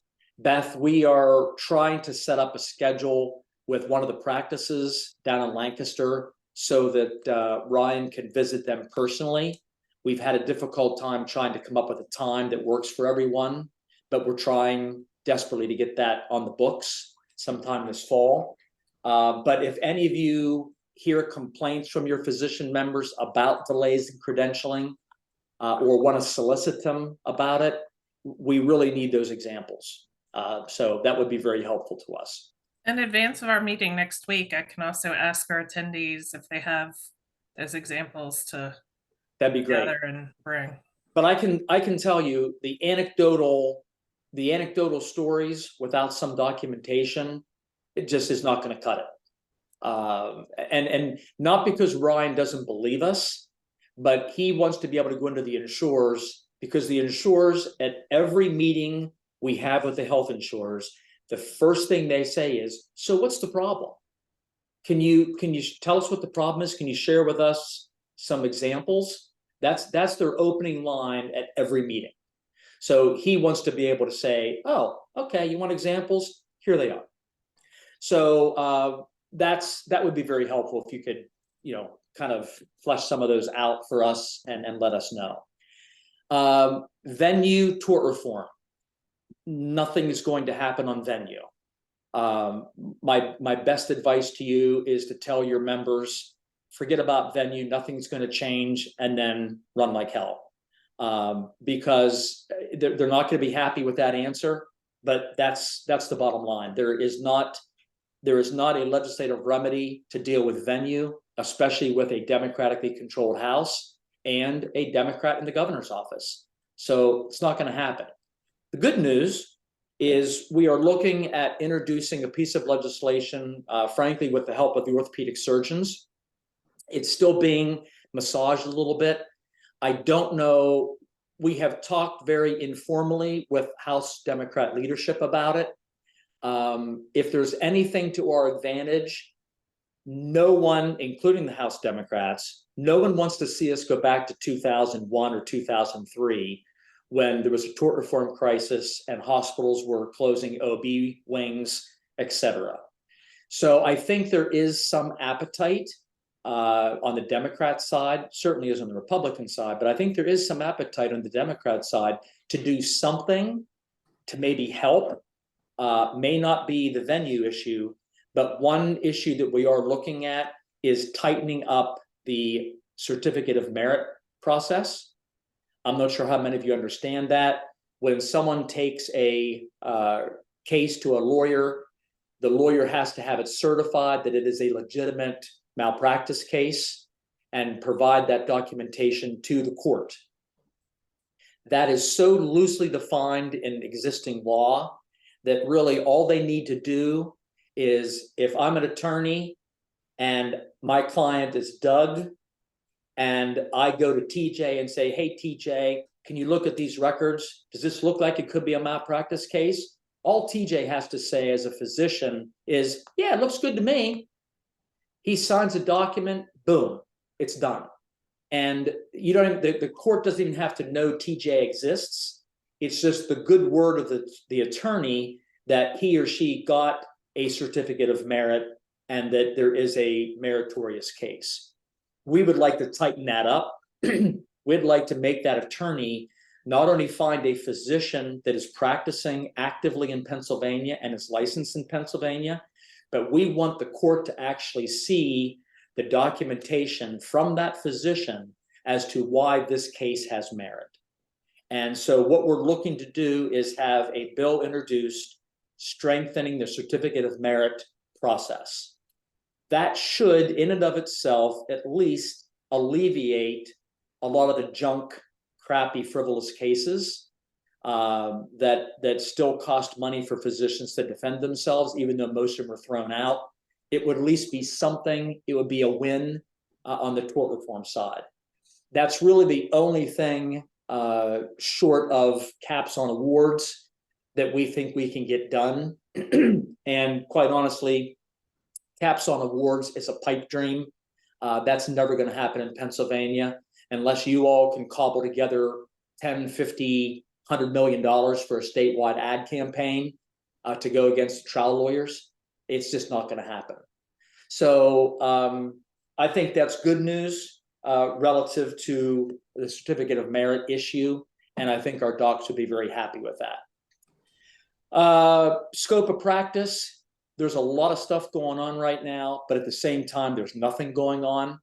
The psychologists are pushing legislation to allow them to prescribe medications. It is a bill introduced by a Democrat in the House, Dan Frankel. Dan is very good with us. He's been supportive on a whole host of issues. He is very well respected. I think that whether or not his bill moves, I think it's not going to move in its current form. But at some point, we don't think it's going to be this fall. It could be, but at some point, we're going to get a call from Frank Burns's office, who is the chair of the House Professional Licensure Committee. And he's going to say, hey, guys, can you come in and sit down with us and talk about how we can improve this bill to get your support? That is going to be a difficult conversation because we just flat out oppose it. And I don't think anything he can do to the bill will make us like it. And I think the psychiatrists feel the same way. But you should all know, and we will make sure you get copies of it. There will be a letter, a joint letter, a coalition letter going out to the House Licensure Committee opposing that bill, House Bill 1000. And that coalition letter is going to be signed by PA Med, POMA, the Osteopathic Medical Association, the family physicians, the internists. We're waiting for the ER physicians and the pediatricians to give the final go-ahead, but that will be the coalition that's going to be sending that letter to the committee formally opposing the bill. They all know we oppose it right now. but we are doing that coalition letter. Nurse practitioners, nothing's going on. It's been made very clear to the nurses by a number of legislators that the starting point in any negotiation on the bill is the pilot project from last session or from 2 sessions ago now. I have to say, doing that pilot project and getting our board to agree to it was just a masterful move, because it is now considered the beginning point of any discussion on the bill. And of course, as you might expect, the nurses don't like that. They are now going around the Capitol saying, we didn't agree to that agreement. That was just our lobbyist who agreed to it. But we have it in writing from their president at the time that they did agree to it. And we share that piece of paper quite openly to a number of individuals. So nothing's happening on that issue. Last thing I'll mention on scope is nurse anesthetists. There are 2 pieces of legislation dealing with nurse anesthetists. One we think is somewhat innocuous, but I think we're going to end up opposing it anyway. The other is a move by the anesthetists to be independent of any supervision by anesthesiologists. That will obviously get the anesthesiologists very upset. They have already expressed strong opposition to it. We will certainly be opposed to it as well, but it's yet just another scope issue that we're going to have to deal with this session before the session's over. I don't think anything this fall again, but come early next year, we may see that issue start to percolate a little bit. That's all I can think of right now. The Supreme Court race, for those of you who are anxious to hear about that, which are probably none of you, there are 2 individuals running for Supreme Court. We are going to be interviewing both of them on the PAC side, not on the Medical Society side. One is what's her name? I want to say Carlucci, but it's not Carlucci. Anyway, it's a woman from Montgomery County who is running for the Supreme Court. The other is a Superior Court judge running for Supreme Court, and that's McCaffrey. You may remember Seamus McCaffrey was also a state Supreme Court. This is his brother who is running. All I can tell you is we are kind of betwixt and between, because when you look at both candidates on the tort reform issue, it's a slam dunk that Carlina, that's what it is, Carlina, she would be our candidate. She's a Republican, and while she has not said it, Republicans are traditionally pro-tort reform. McCaffrey is not going to be supportive of tort reform. However, we all know the kinds of issues now that we're engaged in to a degree we weren't before, and that is the abortion issue and our position on abortion. So traditionally, Republicans are going to be pro-life and Democrats are going to be pro-choice. So we are going to, if we make a decision, if the PAC board decides to support one candidate over the other, we're risking, depending on how someone weighs those 2 issues, abortion versus tort reform, we can have physicians on both sides. So I don't know what the PAC board's going to do. Time will tell, but that's going to be potentially a little sticky for us. I hope it doesn't come to that, but we'll see what the PAC board wants to do. That's their decision. And that's all I have. If anyone has any, non-competes, I guess I should talk a little bit about that. We're pushing right now to get Michelle Brooks's bill moving. That's the bill that is not really a non-compete bill per se, but it does protect physicians who are dismissed from a hospital medical staff or a hospital employed status without merit. Then that non-compete agreement would not be enforceable. And it also requires, when a physician leaves a practice or a hospital, that they are required to notify the patients as to where that physician is going. A lot of people say that's not a big deal because anyone can Google someone's name, but we want to make it a point that it's the hospital notifying the patient that physician is leaving, and make them admit that physician's leaving, because right now, mum's the word. When a physician is let go from a hospital or leaves a hospital, patients can never, they call the hospital and they're never told where that physician went. Sorry, he's no longer with us, or she's no longer with us, but you can schedule an appointment with one of our other providers. Hospital Association is opposed to Michelle Brooks's bill. I don't know how they oppose a bill that lets patients know where their doctor has gone. Good luck to them, but they oppose it and they're not happy about it. On the pure non-compete side, there is a bill, again, Dan Frankel introduced it. Same guy that introduced the prescribing bill for psychologists, but Dan has introduced a non-compete bill that is I'll call it a pure non-compete bill, an abolition of non-compete agreements. As you know, our policy changed, is no longer against all non-compete agreements because of the independent practices who want to continue to use them. So we're probably going to be trying to work with Dan on amending his bill somehow, some way, whether it's the size of the entity, whether it's the location of the entity. We're not sure how we're going to do it.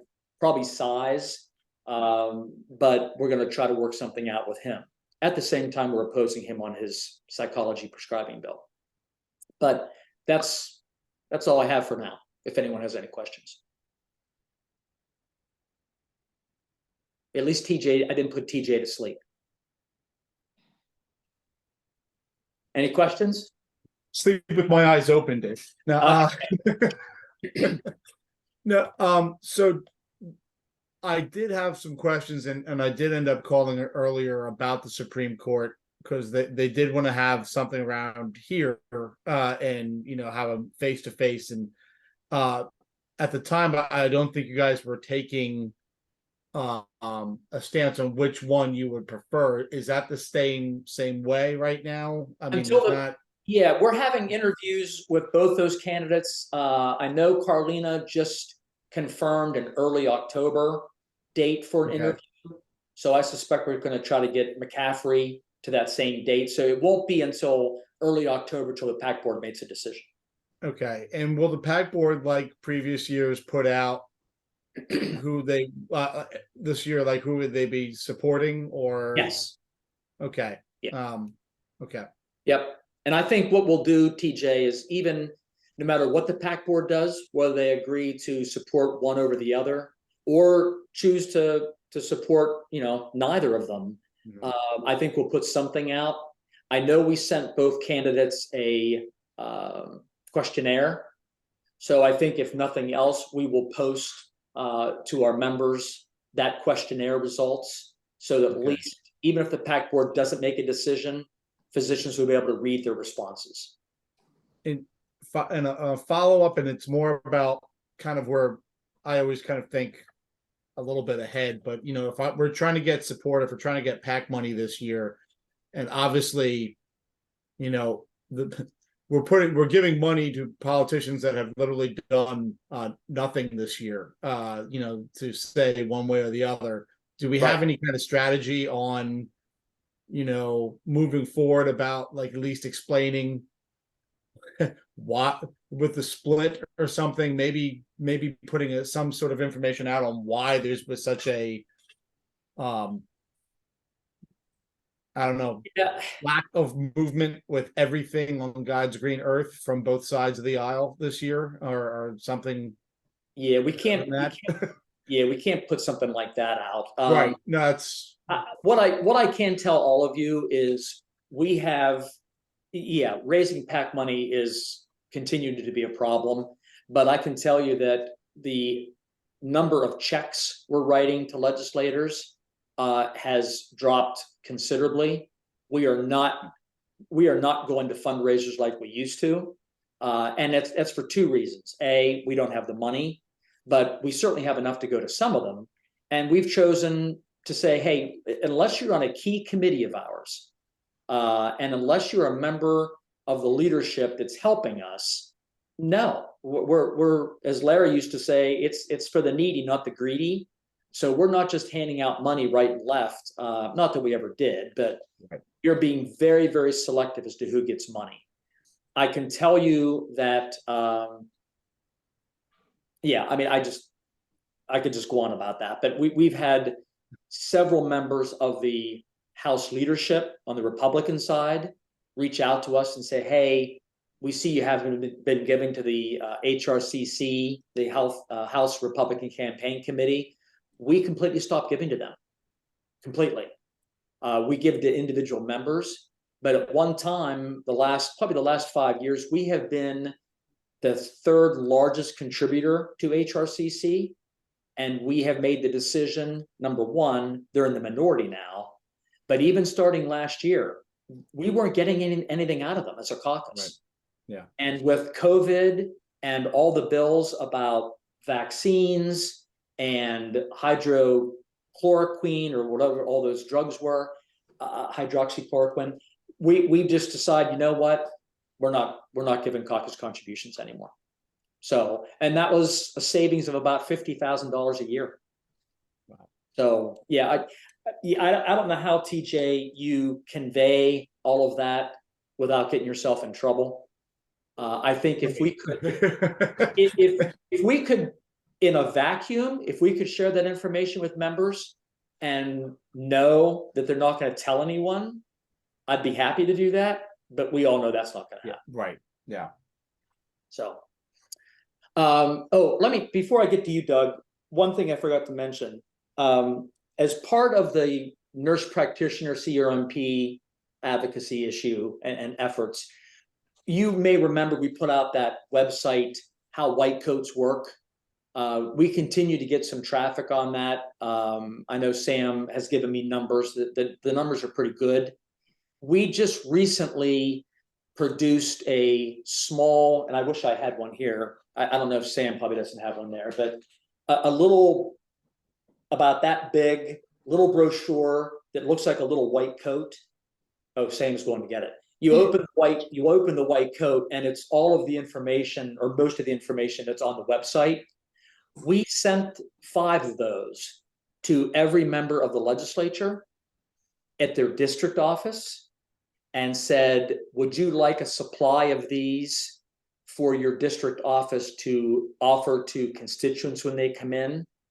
I don't know how many of you have been to district offices, but they love brochures, and they love to have all of this little rack of all these brochures to give to their constituents. There's the brochure. So it opens up. It's hard to see. It's hard to read. Yeah, you're not, but it's shaped like a white coat. Yeah, you know what, we'll send each of you a supply of them, 1 or 2 of them, just so you have them. If you want them for some function, we'll have them printed for you. We sent them out for 2 reasons. Number one, from a pro-patient perspective, it doesn't talk about anything negative about nurse practitioners. All it says is who's on your healthcare team, and poses some questions that patients should ask themselves and ask their provider. So I think it's as close as we can get to the line of not saying nurses aren't good, but it still is very patient-centered. We wanted to get that information out to legislators in sort of a surreptitious way, not to be as direct, but say, hey, here's this information for you, give it to your constituents. We've gotten, I think now 20 plus requests. We just got another one today for these brochures to put in district offices. I'm sure it's driving the nurses crazy. We have not gotten a call yet from Camara Bartolotta, but I fully expect at some point for her to call us in and say, you're misleading patients, etc. I don't know how she's going to be able to say that, but I think we'll get some kind of pushback. But bottom line is we're sending them out, and I'm looking at you, TJ, because we've gotten now today the 2nd request for these brochures in Spanish. Up until today, it was just 1 request. And I know certainly the Latino community in Reading is huge. And unfortunately, as Sam said to us yesterday, if you're going to put the brochure in Spanish, you're going to have to change the website so that's available in Spanish as well, because you can't give out a brochure and have them go to the website and have it be in English. So we're just going to have to weigh whether or not we want to spend, I think, a sizable chunk of money to put the website to change it so that there's a Spanish option, but it's something we need to think about. That would be huge inroads with my Reading House members. Yeah. So if I know, I would clearly be happy if that happened, but I'll leave that statement as that before I get punched through a Zoom meeting and go now, from there. you know what, TJ, I'll tell you, I mean, it's going to cost us about $7,000 to change, add a Spanish version of the website. We're going to be talking to Sam. Sam, I didn't even tell you that we got the second request. Yeah, that was news to me. Yeah, but I literally just got it like 10 minutes ago. So we'll see. But it's something I think we really need to think about, because I agree with you, TJ. For pockets around the state, and you're not the only one, certainly Southeast, out in Pittsburgh and other areas, it's a concern. So, but I wanted to let you guys know that and know what's out there to your local legislators. All right, Doug, you're up.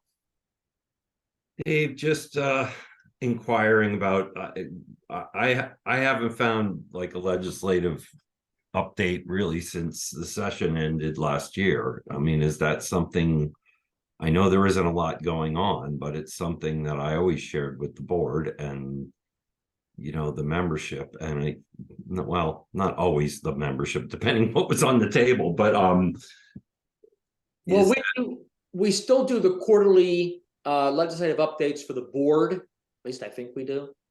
Let me check on that, Doug. I don't. If you have something, can you send it to me? That's fine. Sure.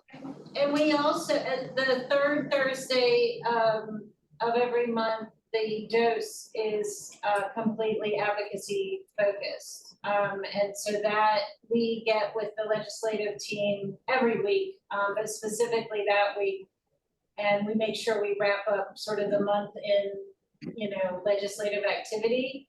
And we could, I would make sure that you are looking at that particular dose. I hope you look at all of the doses, but that particular dose would be something to call your board's attention to, because that wraps up each month. And we sometimes even put things, even if we had them in a different dose, if it's legislative or advocacy focused, we make sure we put it in that dose. And we've seen, just as an aside, we've seen a lot of engagement and positive feedback on doing that.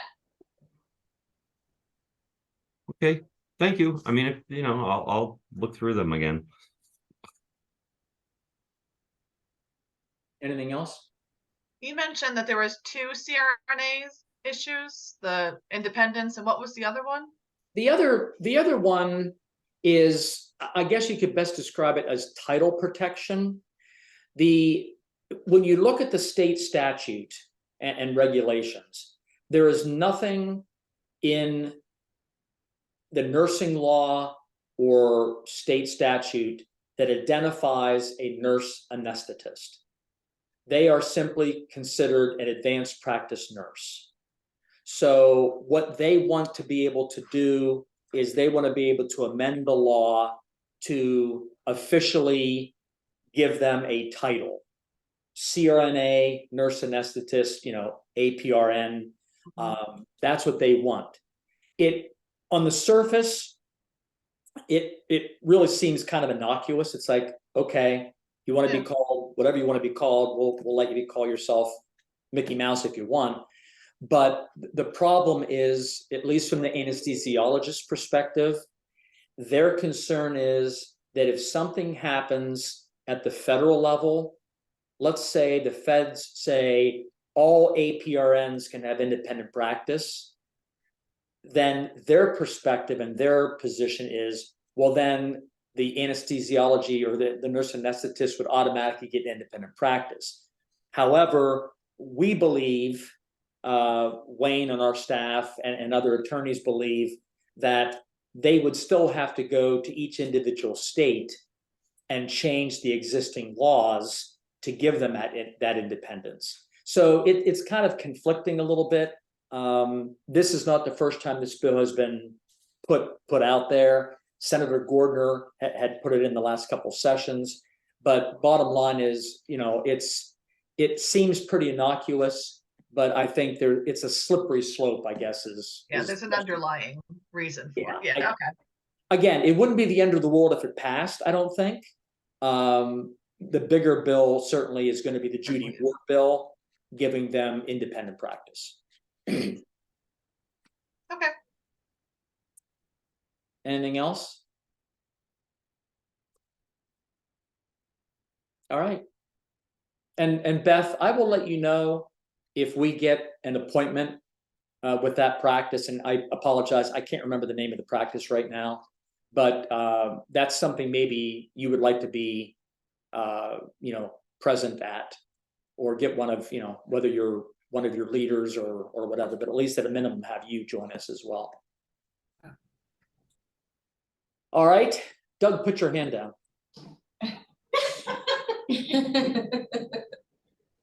I will talk to you guys later. Just give me a call if you have any questions about anything. Thanks so much, Dave. See you later. Have a great day. Thanks, Dave. Is there anything else anybody would like to share or ask? That's the last thing we have today. I hate to keep people extra, but I do have a quick question. And it may be a simple no. So we've had some members approach our board about the organization creating some sort of community stakeholder committee to examine the community's response to COVID and if it was appropriate and if there's lessons learned and what as a community should we be doing. I think there's definitely a hidden agenda there, but our initial response is we just don't have the bandwidth to take that on as an organization. So I was just curious if any other counties are participating in something like that in their communities, or if PMed is doing anything from a statewide perspective of saying, hey, how'd we do? What did we learn? What could we have done better? How can we better position ourselves for the next potential pandemic, etc. And I should share we're a county with no county health department.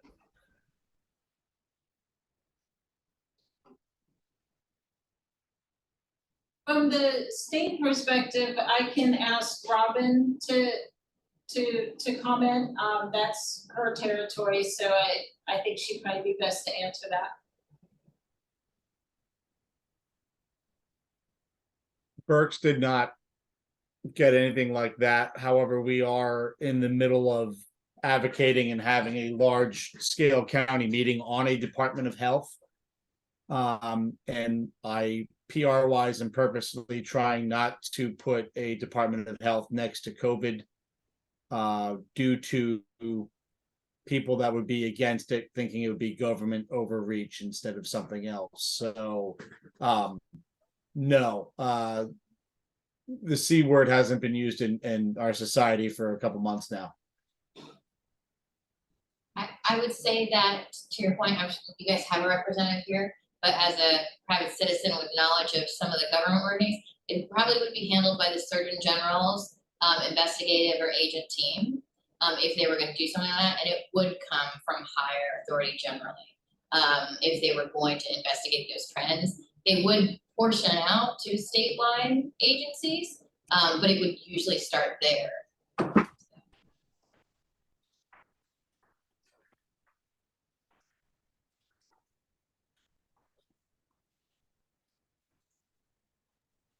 Betsy, go ahead. I don't think anyone else is. answer. Okay, well, thank you. My battery is running low and I'm with you on not extending this, but I really want to just put this idea out for the group. Can you hear me okay? Yep. Out for the group so that I have the idea out there, a late resolution or resolution for next year, whereas recruitment and retention is important for the future of the Pennsylvania Medical Society. Be it resolved that the first year of membership in the Pennsylvania Medical Society be free for medical students, residents, and fellows, followed by dues as assigned. Would certainly solve a lot of my problems, getting people interested and getting to try it. So what feedback do you have for me? TJ? I have to apologize, Dr. Egler. I heard like every other word of that resolution part. The Perhaps- resolution, the whereas is nothing. The resolved is the first year of membership in the Pennsylvania Medical Society be free for medical students, residents, and fellows, followed by dues as assigned, as it's always been free for medical student residents and fellows, and it would solve a lot of, that's the end of the whereas, but it would solve a lot of my problem with actually getting people interested and getting a chance to try it out. Well, I certainly, and I think anyone in the recruitment era side of this would probably, and I don't want to speak for everyone, I think that's the right sentiment. I would hope we still are able to consider going back to free for that. I think anything that we could explore to make it easier and recruit and potentially retain med school students and residents would be great. That's, you know, my opinion for Berks. I know there's some other wisdom from PA Med with that, but I think that's a great idea. I still like going back to where we were before. I agree, but I have no idea. I have no idea how to direct that. So I thought getting ideas out there to make it realistic for people, how hard it is to get the very day the dues thing came out, I signed up 12 residents for free from our medical school. And the reason I was able to get them all to agree to belong was it's free, it's easy, you don't need to do anything but push a button. And it was just kind of devastating after I promised them that it would be easy. They did get signed up, you know, but putting obstacles for trying the medical society out, and I would love to have it go back, but I don't know what kind of action could be taken. And I know that there's a lot of sentiment that that nothing should be done. We should just start this and then increase the dues and keep going with that. But I would like to propose that we do something to get the conversation, keep the conversation rolling. And I believe there is still some actions that could be taken at the House of Delegates, unless I missed something in between. Right, but it doesn't preclude it. There may be, but it doesn't preclude having the discussion of this resolution, so people can't take such a hard line attitude, either no dues or some dues, so that there is some discussion out there that it doesn't have to be hard line. I don't really want to do this because I don't feel like I want to take on all this responsibility, but I do have we've done so well with recruitment, you know, that I don't want to lose the ground that we've gained. No, I agree with you. And in truth, I know that I just had a medical society event for med school students, and I kind of feel in there's the same boat. And they've been very active with us. I'm hoping that some, you know, the dialogue with the House of Delegates and maybe even if you want to, I'm not telling you you shouldn't put that resolution in and see it might be too late. Well, it'll be a late resolution, so I'll have to do something really, really soon, but I'm trying to get fucked out of it right now. From my end, I think any dialogue, and I don't think I think this is something that's important as a discussion for all of the members. It's certainly not a superfluous resolution, because it would create, you know, at least another avenue. So again, I think that the sentiment of the resolution is good, and it at least would foster some dialogue. Whether it accomplishes anything at the end of the day, it would be great if it did. Because again, I certainly would rather go back to the zero, but I understand there's some other components to why this was done. Anybody else, please help me out. How do your counties feel about it? Would it help with the retention and recruitment if we could Well, have? In fairness, I'm not sure how many other societies here are left that would have a med school student base. Oh, okay, okay. Yeah, or, you know, so I don't know how many others here have that. So you might just be stuck with me, Dr. Egler, and I apologize because I'm not sure if I was. No, I'm glad to have somebody, and I also apologize for extending this, but I think it's an extremely important for the future of the society. And at my age, I don't have a future, but I still care about the future of the society. Well, I agree with you if it makes you feel any better. Can I contact Allegheny County or somebody that does have? Yeah, Allegheny County and Philadelphia medical societies, I definitely know have med schools that are in favor of what you're asking for. I know they're friendly to that. So I'll send my proposal maybe quickly to them and see if they back it up. Great. Okay. But if I propose it, Berks County is not opposed to the. Oh, no, I think we'd be totally in favor of any dialogue that we could have to. Dialogue, Yeah. yeah. Okay, thanks. I'm sorry again, but it's the future. Putting my hand down. All right, thank you all for joining us, and for those of you that stuck with us to the very end, we appreciate it. We'll talk to you soon. Thank you.